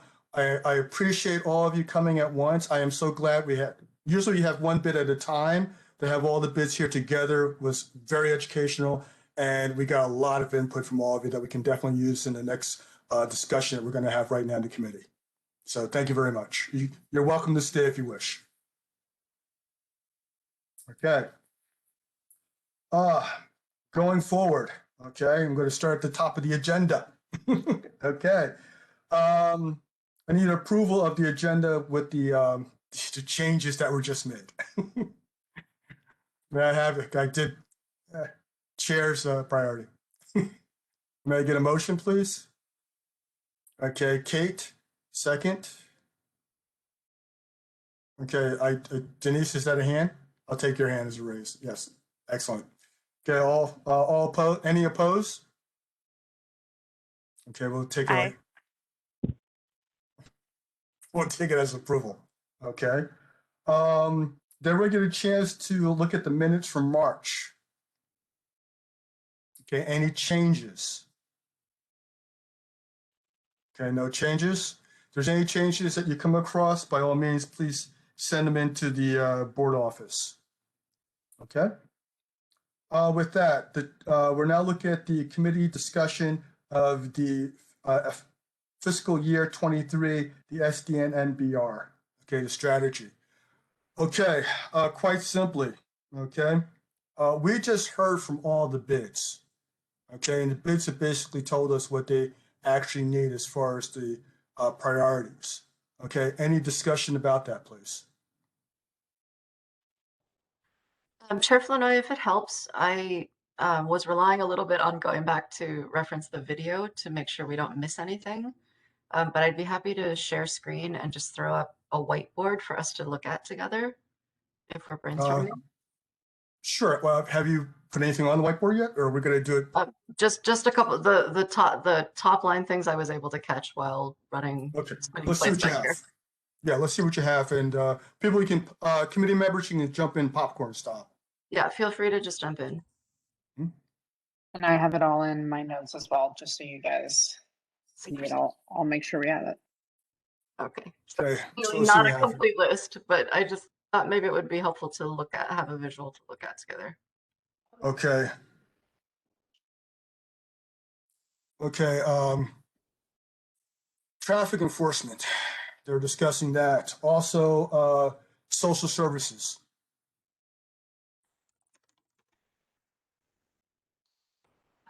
Okay, they definitely need So I'm wondering NYPC.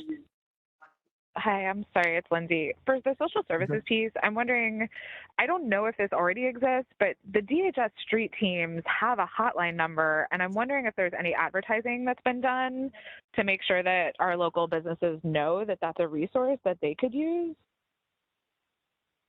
They may be aware of it, but it might be a good idea to emphasize that a little bit more based on what we just heard.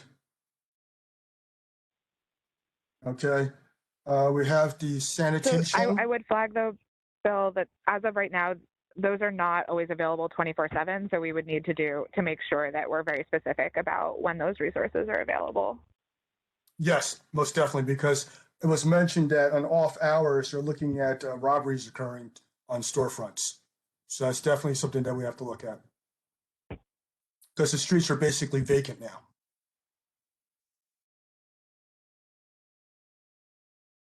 Okay. We also want to take a look at, as you mentioned before, on deliveries, the cap on that. Broadband also, thank you. I'm copying Catherine's notes. Okay. And Bill, for the transportation request, maybe we want to consider doing a joint meeting with transportation to discuss some of the economic impacts of some traffic management issues in the area. Oh, yes, definitely with the open street situation. And I believe that was, yeah, we don't have that on there yet. Under open streets, could you also put in traffic, please? I think it was very helpful. This is Kate, to hear them talking about DOT being the umbrella where some of that work may move. And I think it'll be more and more important to do what you're saying, to conference in with transport on that. So great call. Well, and I know that transportation is requesting a meeting with DOT, and maybe it's just that, like, we make a concerted effort to get several of our members to that meeting so that our interests are represented as well. Okay. The F-stop. Oh, you have that on new entrance, the F-stop, I see that. Okay. Also, see now. What about combining the plaza? He said about Atlantic and Flatbush, the plaza. That was I think we have that on here already. But yeah, just Site 5 development plan. Okay, we have that. Okay. Also, they were talking about financing. Okay, the next round of financing, some of the bids did not receive financing, so we want to take a look at the PPP and also any grants available from that. They also mentioned something about Willoughby Square Park and the funding for that. Yeah, yes, they did also. I actually didn't catch that. I thought that was a question from our end. That was from Downtown Brooklyn Partnership. They were mentioning the development of the park that's been going on now for 5 years. What was the specific question, please? I'm sorry, So repeat that? 2 years ago, Go on, Lizzie. that was on the district statement of needs 2 years ago.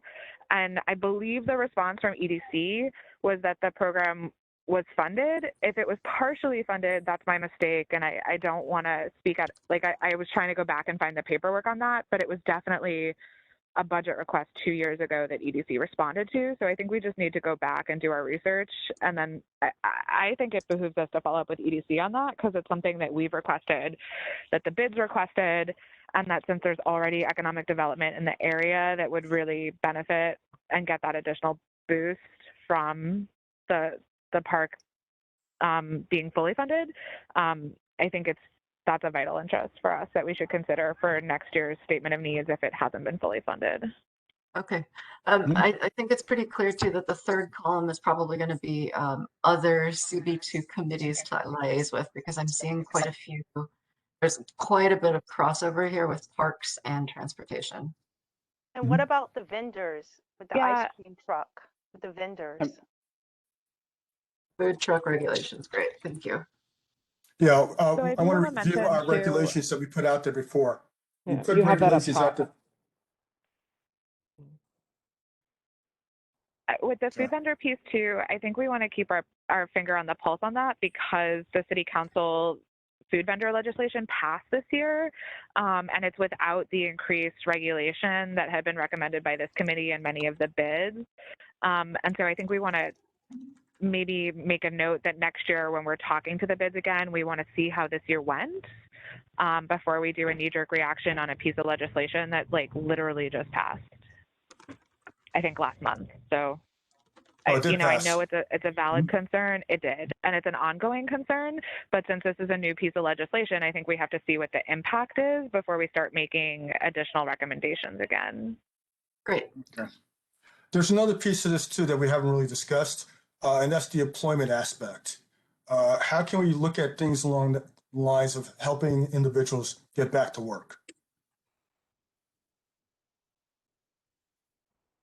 Any ideas, committee members? May I interject here for a second, Mr. Flanoy? Sure, by all means. Hi, good evening, everyone. It's so great to see all of you. And I think this was a great meeting. Presentations were very informative. And I'm sure had they had the time, there would be a lot more to say. So, Mr. Flanoy, you brought up a great point that I just want to sort of piggyback on. I don't think it's no secret that I have a spot for the general community, and I know that we're doing some very extensive support in our conversations concerning the businesses and the bids. But I was sitting here listening to that, and I was wondering where two things I was wondering. One has to do with employment, but the other part is how does the common community come into this conversation or a part of what the bids may be thinking about? Because there is the business component of it, but then there are people that are either in the community as residents, and then there are those persons in and around the community that maybe there's some shared conversation that can take place. So I'm not sure how the bid approaches what happens, that they want the streets closed off, that they want this, that they want that. Where does the community's voice come into all of these things? That's one. And the second thing is quickly, that is no secret. So I just want the committee, and I know the committee chair understands this because we have this conversation often, that there's two aspects of this committee.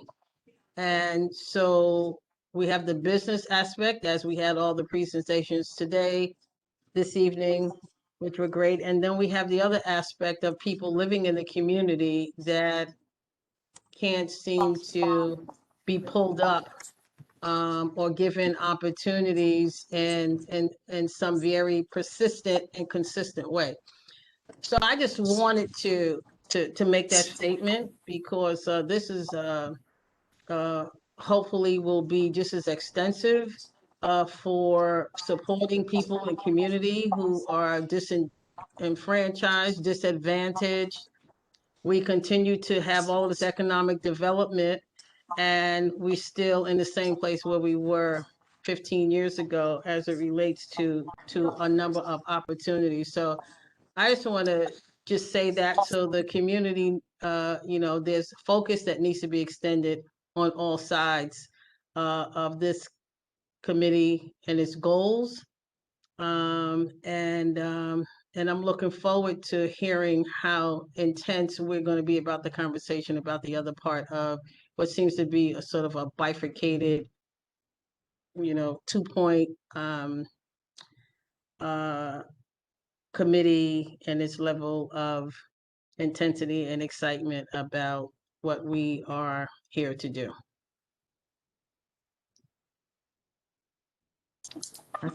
That's all I have to say. No, I agree, Ms. Peterson. That's why I brought it up. Because the other aspect is, okay, what can we do now to get people back for work or get people jobs that they can do that may not be necessarily the type of jobs that some of the stores are currently looking at. I think we may want to have a larger discussion with, for instance, the Brooklyn Navy Yard and also a few other entities within the district. And we may be able to have another group meeting like that involving those individuals. That might be something we might want to talk to with the board office at a future time. Okay, Denise? Have something very similar to what we just did now with the bids, with the employment entities within the district. Hey, Bill, can we also look at the nonprofits who are doing work with the unemployed for that roundtable?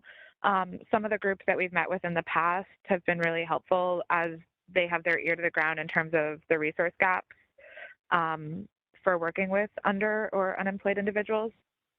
Yes, Luttrell and also Oleg have been pushing very heavily for that, and I agree with them. So I'd like to see us get together with the different entities that they've been mentioning and any other entities that we can think of as far as the past individuals we talked to. I think that would be a good thing to do.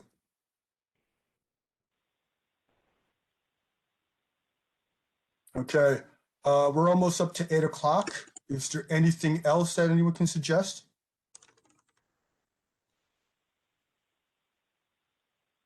Kate, you've been very quiet. I haven't even heard you say a word. Yeah, it's so hard to be 100% focused with a 18-month-old climbing everywhere during the meeting. But he's asleep now, so I'm recovering. But one thing I've been thinking about a lot is I think that from an employment perspective, you have some massive federal proposals regarding infrastructure and the recovery plan, a lot of money coming. I mean, I know the city's going to still be in a deficit, but like coming into certain areas. And I just feel like maybe that's something for us to, nothing's written in stone, but I think it's something to think about, like, because I find with these statement of district needs, it's like, it's so tempting to look at the past year, but I think if it's going to be really relevant, we want to look like a little more forward. So that's what I wonder is if, like, can we start, can something we suggest be starting training people now for jobs that could be available in a year or two, or 2-3 years, like in green energy, in infrastructure, just sort of trying to get ahead of some of the opportunities, as they might be pertinent to this district. I believe green energy would be a big push, okay, for jobs. Okay, if my understanding is correct, green energy actually creates more jobs than the oil and gas and coal industries, okay, over the past couple of years. Okay, and they may not pay as high, okay, but there are more jobs available. So you may want to talk to, say, for instance, Brooklyn Navy Yard, who's currently looking to expand. Okay, yeah. And that might be something we can actually mention to them to see if they can actually expand in that direction. Yeah, and I think, to others' point, getting out to the workforce development, organizations about what they're seeing could be before we start getting ideas, even just to sort of, seed our ideas would be really helpful. Yes, by all means. Yes, you were about to say something? Yeah, I mean, I completely agree. I do just want to caution that actually a lot of these green jobs, there are fewer jobs available. So the way that it was described to me is that it takes 50 people to build a windmill, but only 2 people to operate it. And so a lot of those jobs are in the construction and making of the infrastructure, but they're not sustainable. So whereas a coal, and this is the reason why a lot of people are concerned, is because whereas a coal mine requires all of those 50 people to continue to run the operation, the employment needs of running some of these green operations is actually much lower than some of the non-renewable sources that we've currently been using.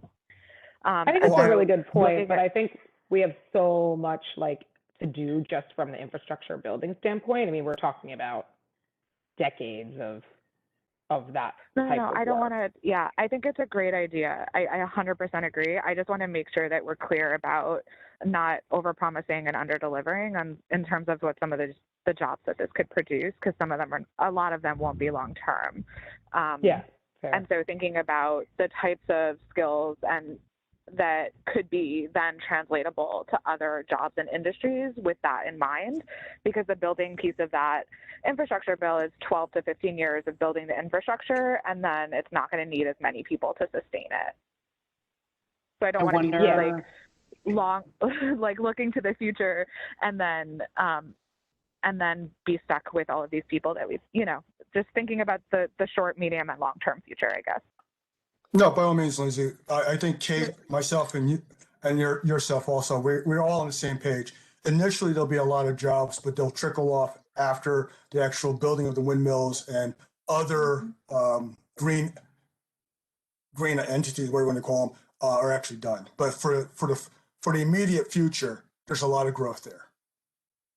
Well, I want to excuse me, I'd want to add that we have immediate growth right in our community with all of this construction that continues to go on, that has resumed, though the pandemic has sort of settled it down, and now it's back in full swing. And I read an article the other day, and I can't remember where it was, about this construction that's going on in Community Board 2's district, and so we haven't been able to level out any of that. And I would like to know if there's a place that we can learn about what is the percentage of people from within the community, and we're going back to the same thing long before many of you came onto this committee, where what is the percentage of employment have been those opportunities have been given to the people within Community Board 2. Just to say Community Board 2, be it public housing or otherwise. And I think that we would be shocked. And I've said this, is that with the construction, if you're not going to do construction, well, how about maintenance? How about the buildings need to have it maintained once the building is up? It seems like we're not leveling, the people are not leveling anywhere and not landing anywhere as it relates to any of it. So who's advocating from that? So there are places that we can try to, again, continue that mission of doing that, and to include what Ms. Yearwood indicated, which I think is good. Things are in such a place now that, yes, we want all jobs to be sustainable and to give people that, but whatever people can do based on what's happening right now to seize upon the moment, because that will also give them some level of understanding and some level of experience that can also move them into other places and things into the future. So it's a big undertaking, but I think it's all possible in a broader way. So let's just keep pushing. And I agree. And see what we can come up, and see what we can come up with, and go from there. Yeah. One of the things that Brooklyn Navy Yard, when they gave the report, they gave us how many individuals from the catchment were actually employed, the percentages, and they've managed to hit most of their targets, okay, within the district and within certain communities. I don't know if we can do that for other entities because we don't really have them coming to us with that that information, but it would be still a good ask. We One can't, thing I want we to, won't know unless we put it out there. I mean, we were fairly active years ago when I came onto the committee with that. And so it just sort of died off. So I think we need to see how we can put that back, you know, and then we'll know. And then the community will know, you know, that, you know, you're not getting anything from here, you're not getting anything from there, whatever. So there's so much, yeah, all of that. And so anyway, we're not going to resolve that today. I'm just putting it out there. So Yeah, and I yeah. agree. Yeah. Okay. Anything else, people? Because it's currently 8:07. I haven't heard anything from Ron either. Ron, do you have any suggestions? And by the way, welcome back, Ron. Good to see you. Yeah. Yeah, thank you. No, I really don't. I'm not feeling all that well tonight, so I may be just going off in a minute. Okay, no problem. It's good to see you, Ron. I have one thing Yeah, I'll jump Catherine? in, Bill. Feel better. Yeah, feel better, Ron. Sorry to hear that.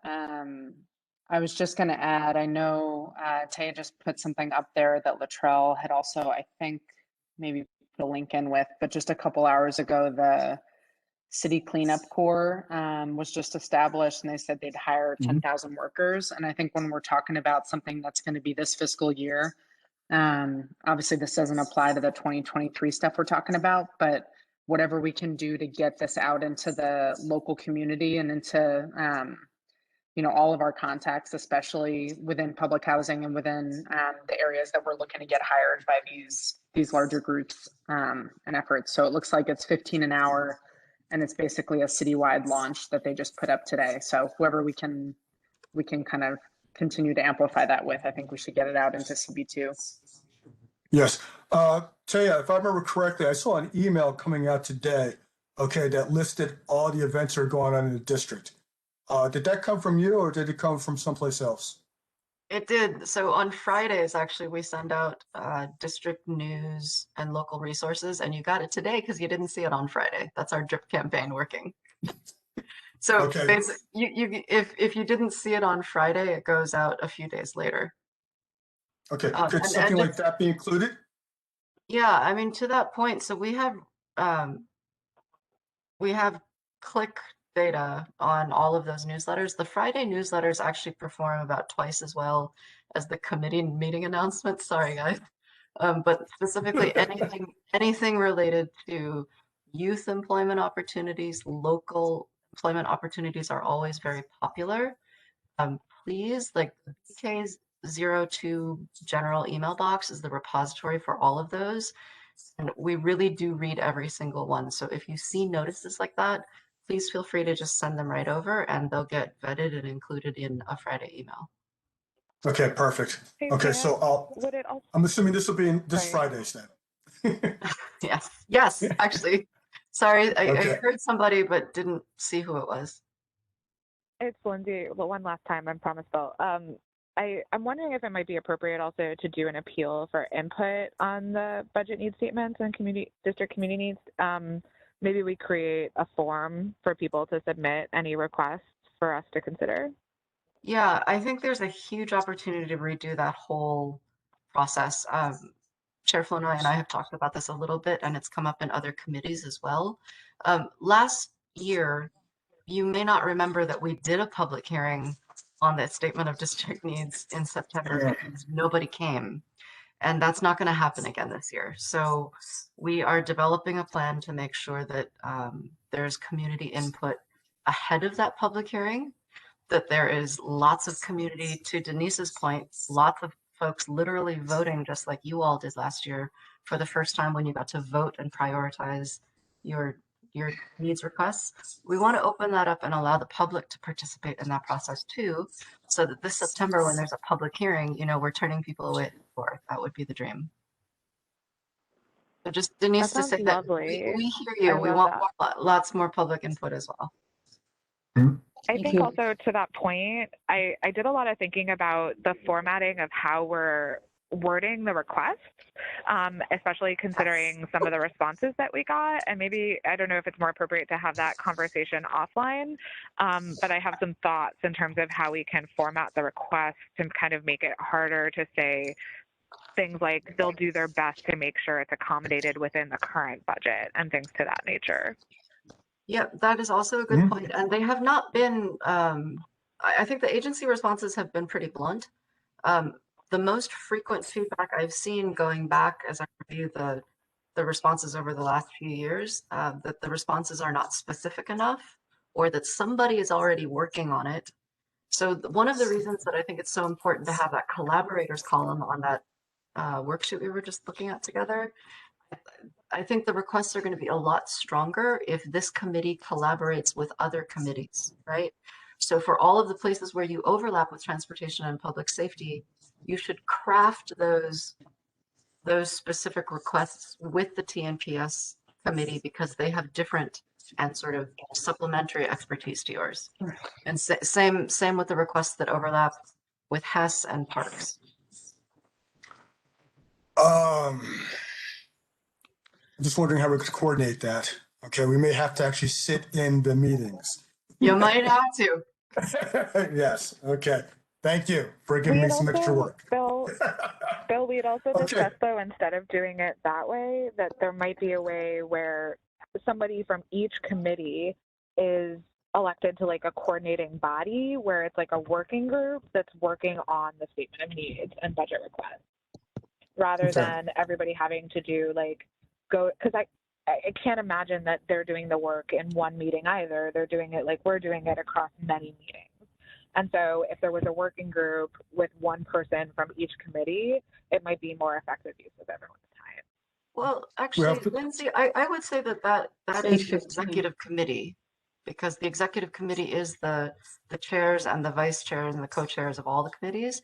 I'm sorry, I was emphatically nodding because I thought you were going in a different direction. But I think that might work. Lizzie, one second. Lizzie, 1 second. Ms. Pearson's going to leave and she has something that she wants to say. No, I just want to say thank you, Mr. Fulton. I just want to say that I have made a couple of attempts to pull together those persons who had presented their interest in working on this still community resource and employment fair. And I sent out an email a couple of weeks ago and got little to no response with the exception of from Latrell and Oleg. And so I am going to put everybody on notice that I am going to send out another email.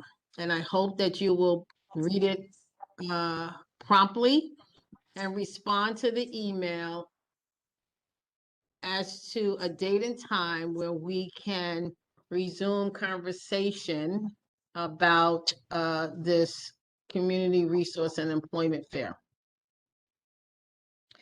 I needed to say that, and I hope I get those responses from you timely so we can set something up. If it turns out to be 2 people, then it will be 2 people and myself that will be talking, and of course the chair. And and so I'm hoping. I don't know where it's going. I don't know what's going to happen come June. I sort of thought in my mind that certainly it would be a huge undertaking to do it virtually if we were not able to put that on in June, that we would then have the conversation to look forward when would be the next best time.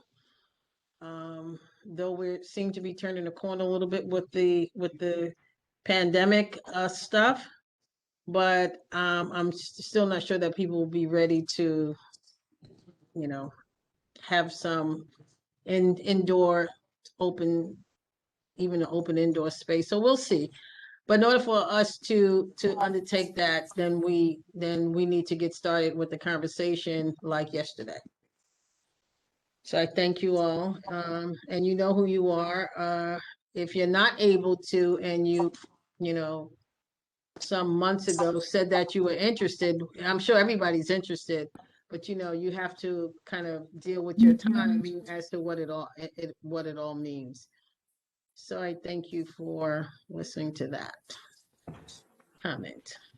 Okay, thank you, Ms. Peterson. Okay, I want to make sure you got the opportunity to mention that. Okay, guys, we're currently at 2 hours and 15 minutes, okay, into this committee meeting. We got a lot done, and I'm grateful for that, but I'm sure people would like to move on to dinner, okay? Is there anything else we wish to discuss? Okay, my chairperson's report was just given by Ms. Peterson, okay? Do we have any other committee business that we have to go over?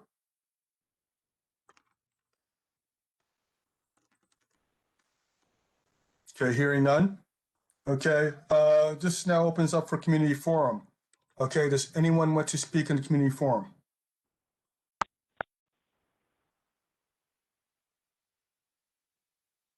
Yes, Bill, I have 2 sentences. Yeah, I was waiting for you, John. I was waiting for you, John. First of all, yeah, we're going to be speaking together. There's a lot that we need to coordinate with, because a lot of what I heard, I should mention York Street has been an ongoing, very recent discussion with Steve Levin and Borough Hall and its variants. The York Street station request is 20 years old, and because it is so difficult, the MTA has not focused on it. So we have to apply a lot more pressure. I'll reach out to Alexandria Seeker and let her participate in the discussions with the York Street program. That is very important. I should also mention with the Willoughby Park, that project is not 5 years old. It too is 20 years old. All of these projects came up as community benefits with the downtown Brooklyn ULURP, which happened in 2004. So we now have 17, 18 years of no activity for the community benefits. We got all of the high-rise buildings. We got none of the community benefits. There's a whole list of things that we asked for that we have not yet gotten. The third thing I want to mention, in addition to the Willoughby Street Park, under which we were supposed to get a 400-car parking garage that would allow us to get all of those permit parkers downtown Brooklyn from all of the agencies off the street. The underground parking lot was supposed to be electronic with elevators so that the police could put cameras in and look at all of their cars and the like while they are parked there, because that's an issue that we have throughout downtown Brooklyn. So that still has to be resolved. The other item that I'm going to leave you with is that we're confronting turnover. Everything that you discussed tonight has to be prepared to present to our new body of elected officials at the very beginning so that they can get their feet wet with all of the priorities in Community District 2. That's it for me tonight.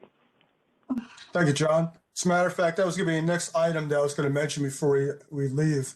What I'm going to suggest is we have several working groups, okay, that I have actually reached out to, okay? I believe everyone knows who it is. Kate, you know you're part of one of the working groups, okay? We also have one other working group that I want to also discuss with that. What I'm going to say is Kate is no longer on the call right now. She had to step away. Okay, but Lindsay, yourself and Kate, we now have an idea of what we have to do next. But I'm going to suggest between now and the next meeting, the two working groups get together and discuss what we have and put together something for the next committee meeting. You have any questions with that? So the two working groups are the Affordable Housing Working Group, and what's the other one? Now, the Affordable Housing Working Group, I have to get together with the chair of land use to discuss that. Okay, so that's where I'm going to work with that. I'm talking about right now the two working groups. What were the names of the two working groups? Do you recall that, Kate? What was the name of your working group? Me, Kate? Yes, you, Kate. Yes. Yeah, the affordable housing. I'm the affordable housing group. It was the affordable housing group. Yeah, that's what I was Okay. confused about. What you were saying before. Yeah. I got thought confused. Lindsay and Kate Gilman were working on statement of needs stuff together. Am I making that up, Lindsay? No, not at all. I wasn't familiar with it being a working group. I don't know that we'd called it that before. Yeah, there's a lot of nomenclature.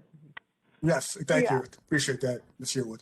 Okay, so yes, so you know what? As far as you're concerned, Ms. Yearwood, what I'm going to do basically is I'm going to get together with the chair of the land use committee and mention that because I was pushing them to do this, and they've, for whatever reason, have pushed it onto my committee. Personnel. Yeah, I'm totally happy to be on it and do it, but I just feel like the land use committee is obviously going to have more of a pulse on, and the relationships needed to sort of forward it. I'll reach out to the chair and we'll see what we can do. He may just let us go forward with this as I'm on land use also. So we'll just take it from there. Well, I just want to remind you, Bill, so there were two people on from the land use committee that are on that committee. One is Irene Jenner and the other being yourself. And I think those were supposed to be the point of contacts to that committee, I guess. It was sort of like a cross committee because like Juliet was on it and yes. But she's in transportation, not land use, I guess. Yeah. I'm just saying it's not like it wasn't a working group within our committee. It was like a cross board working group, not even within exactly. Just us and land use.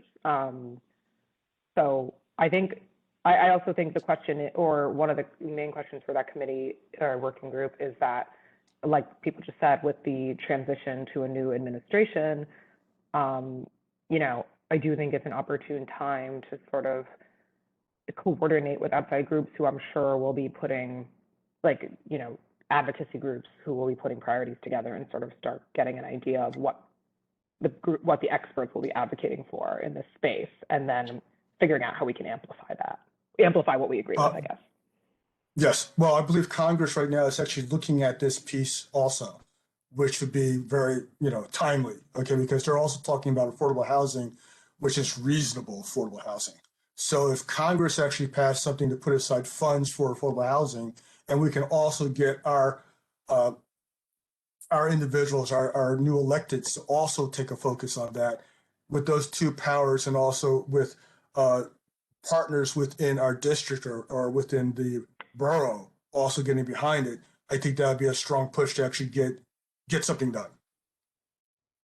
So I believe that if we move forward right now, that'd be a good idea to do this. So what I'll do right now, land use is going to be meeting shortly. I'll be getting together with them also because I'll be on that committee and see what we can do from there. Okay, anything else, people?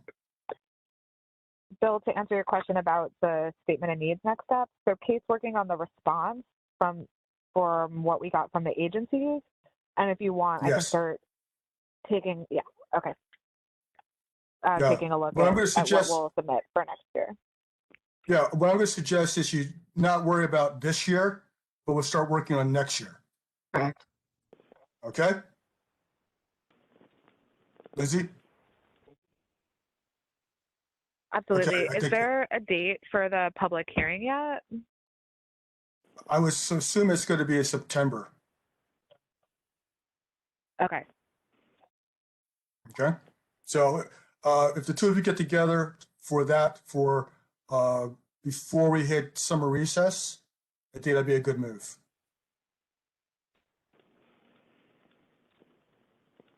Lizzie? Okay, we'll start looking at that. So the goal is to get it back on the agenda for the committee before we leave for summer break, or just for us to be working on it?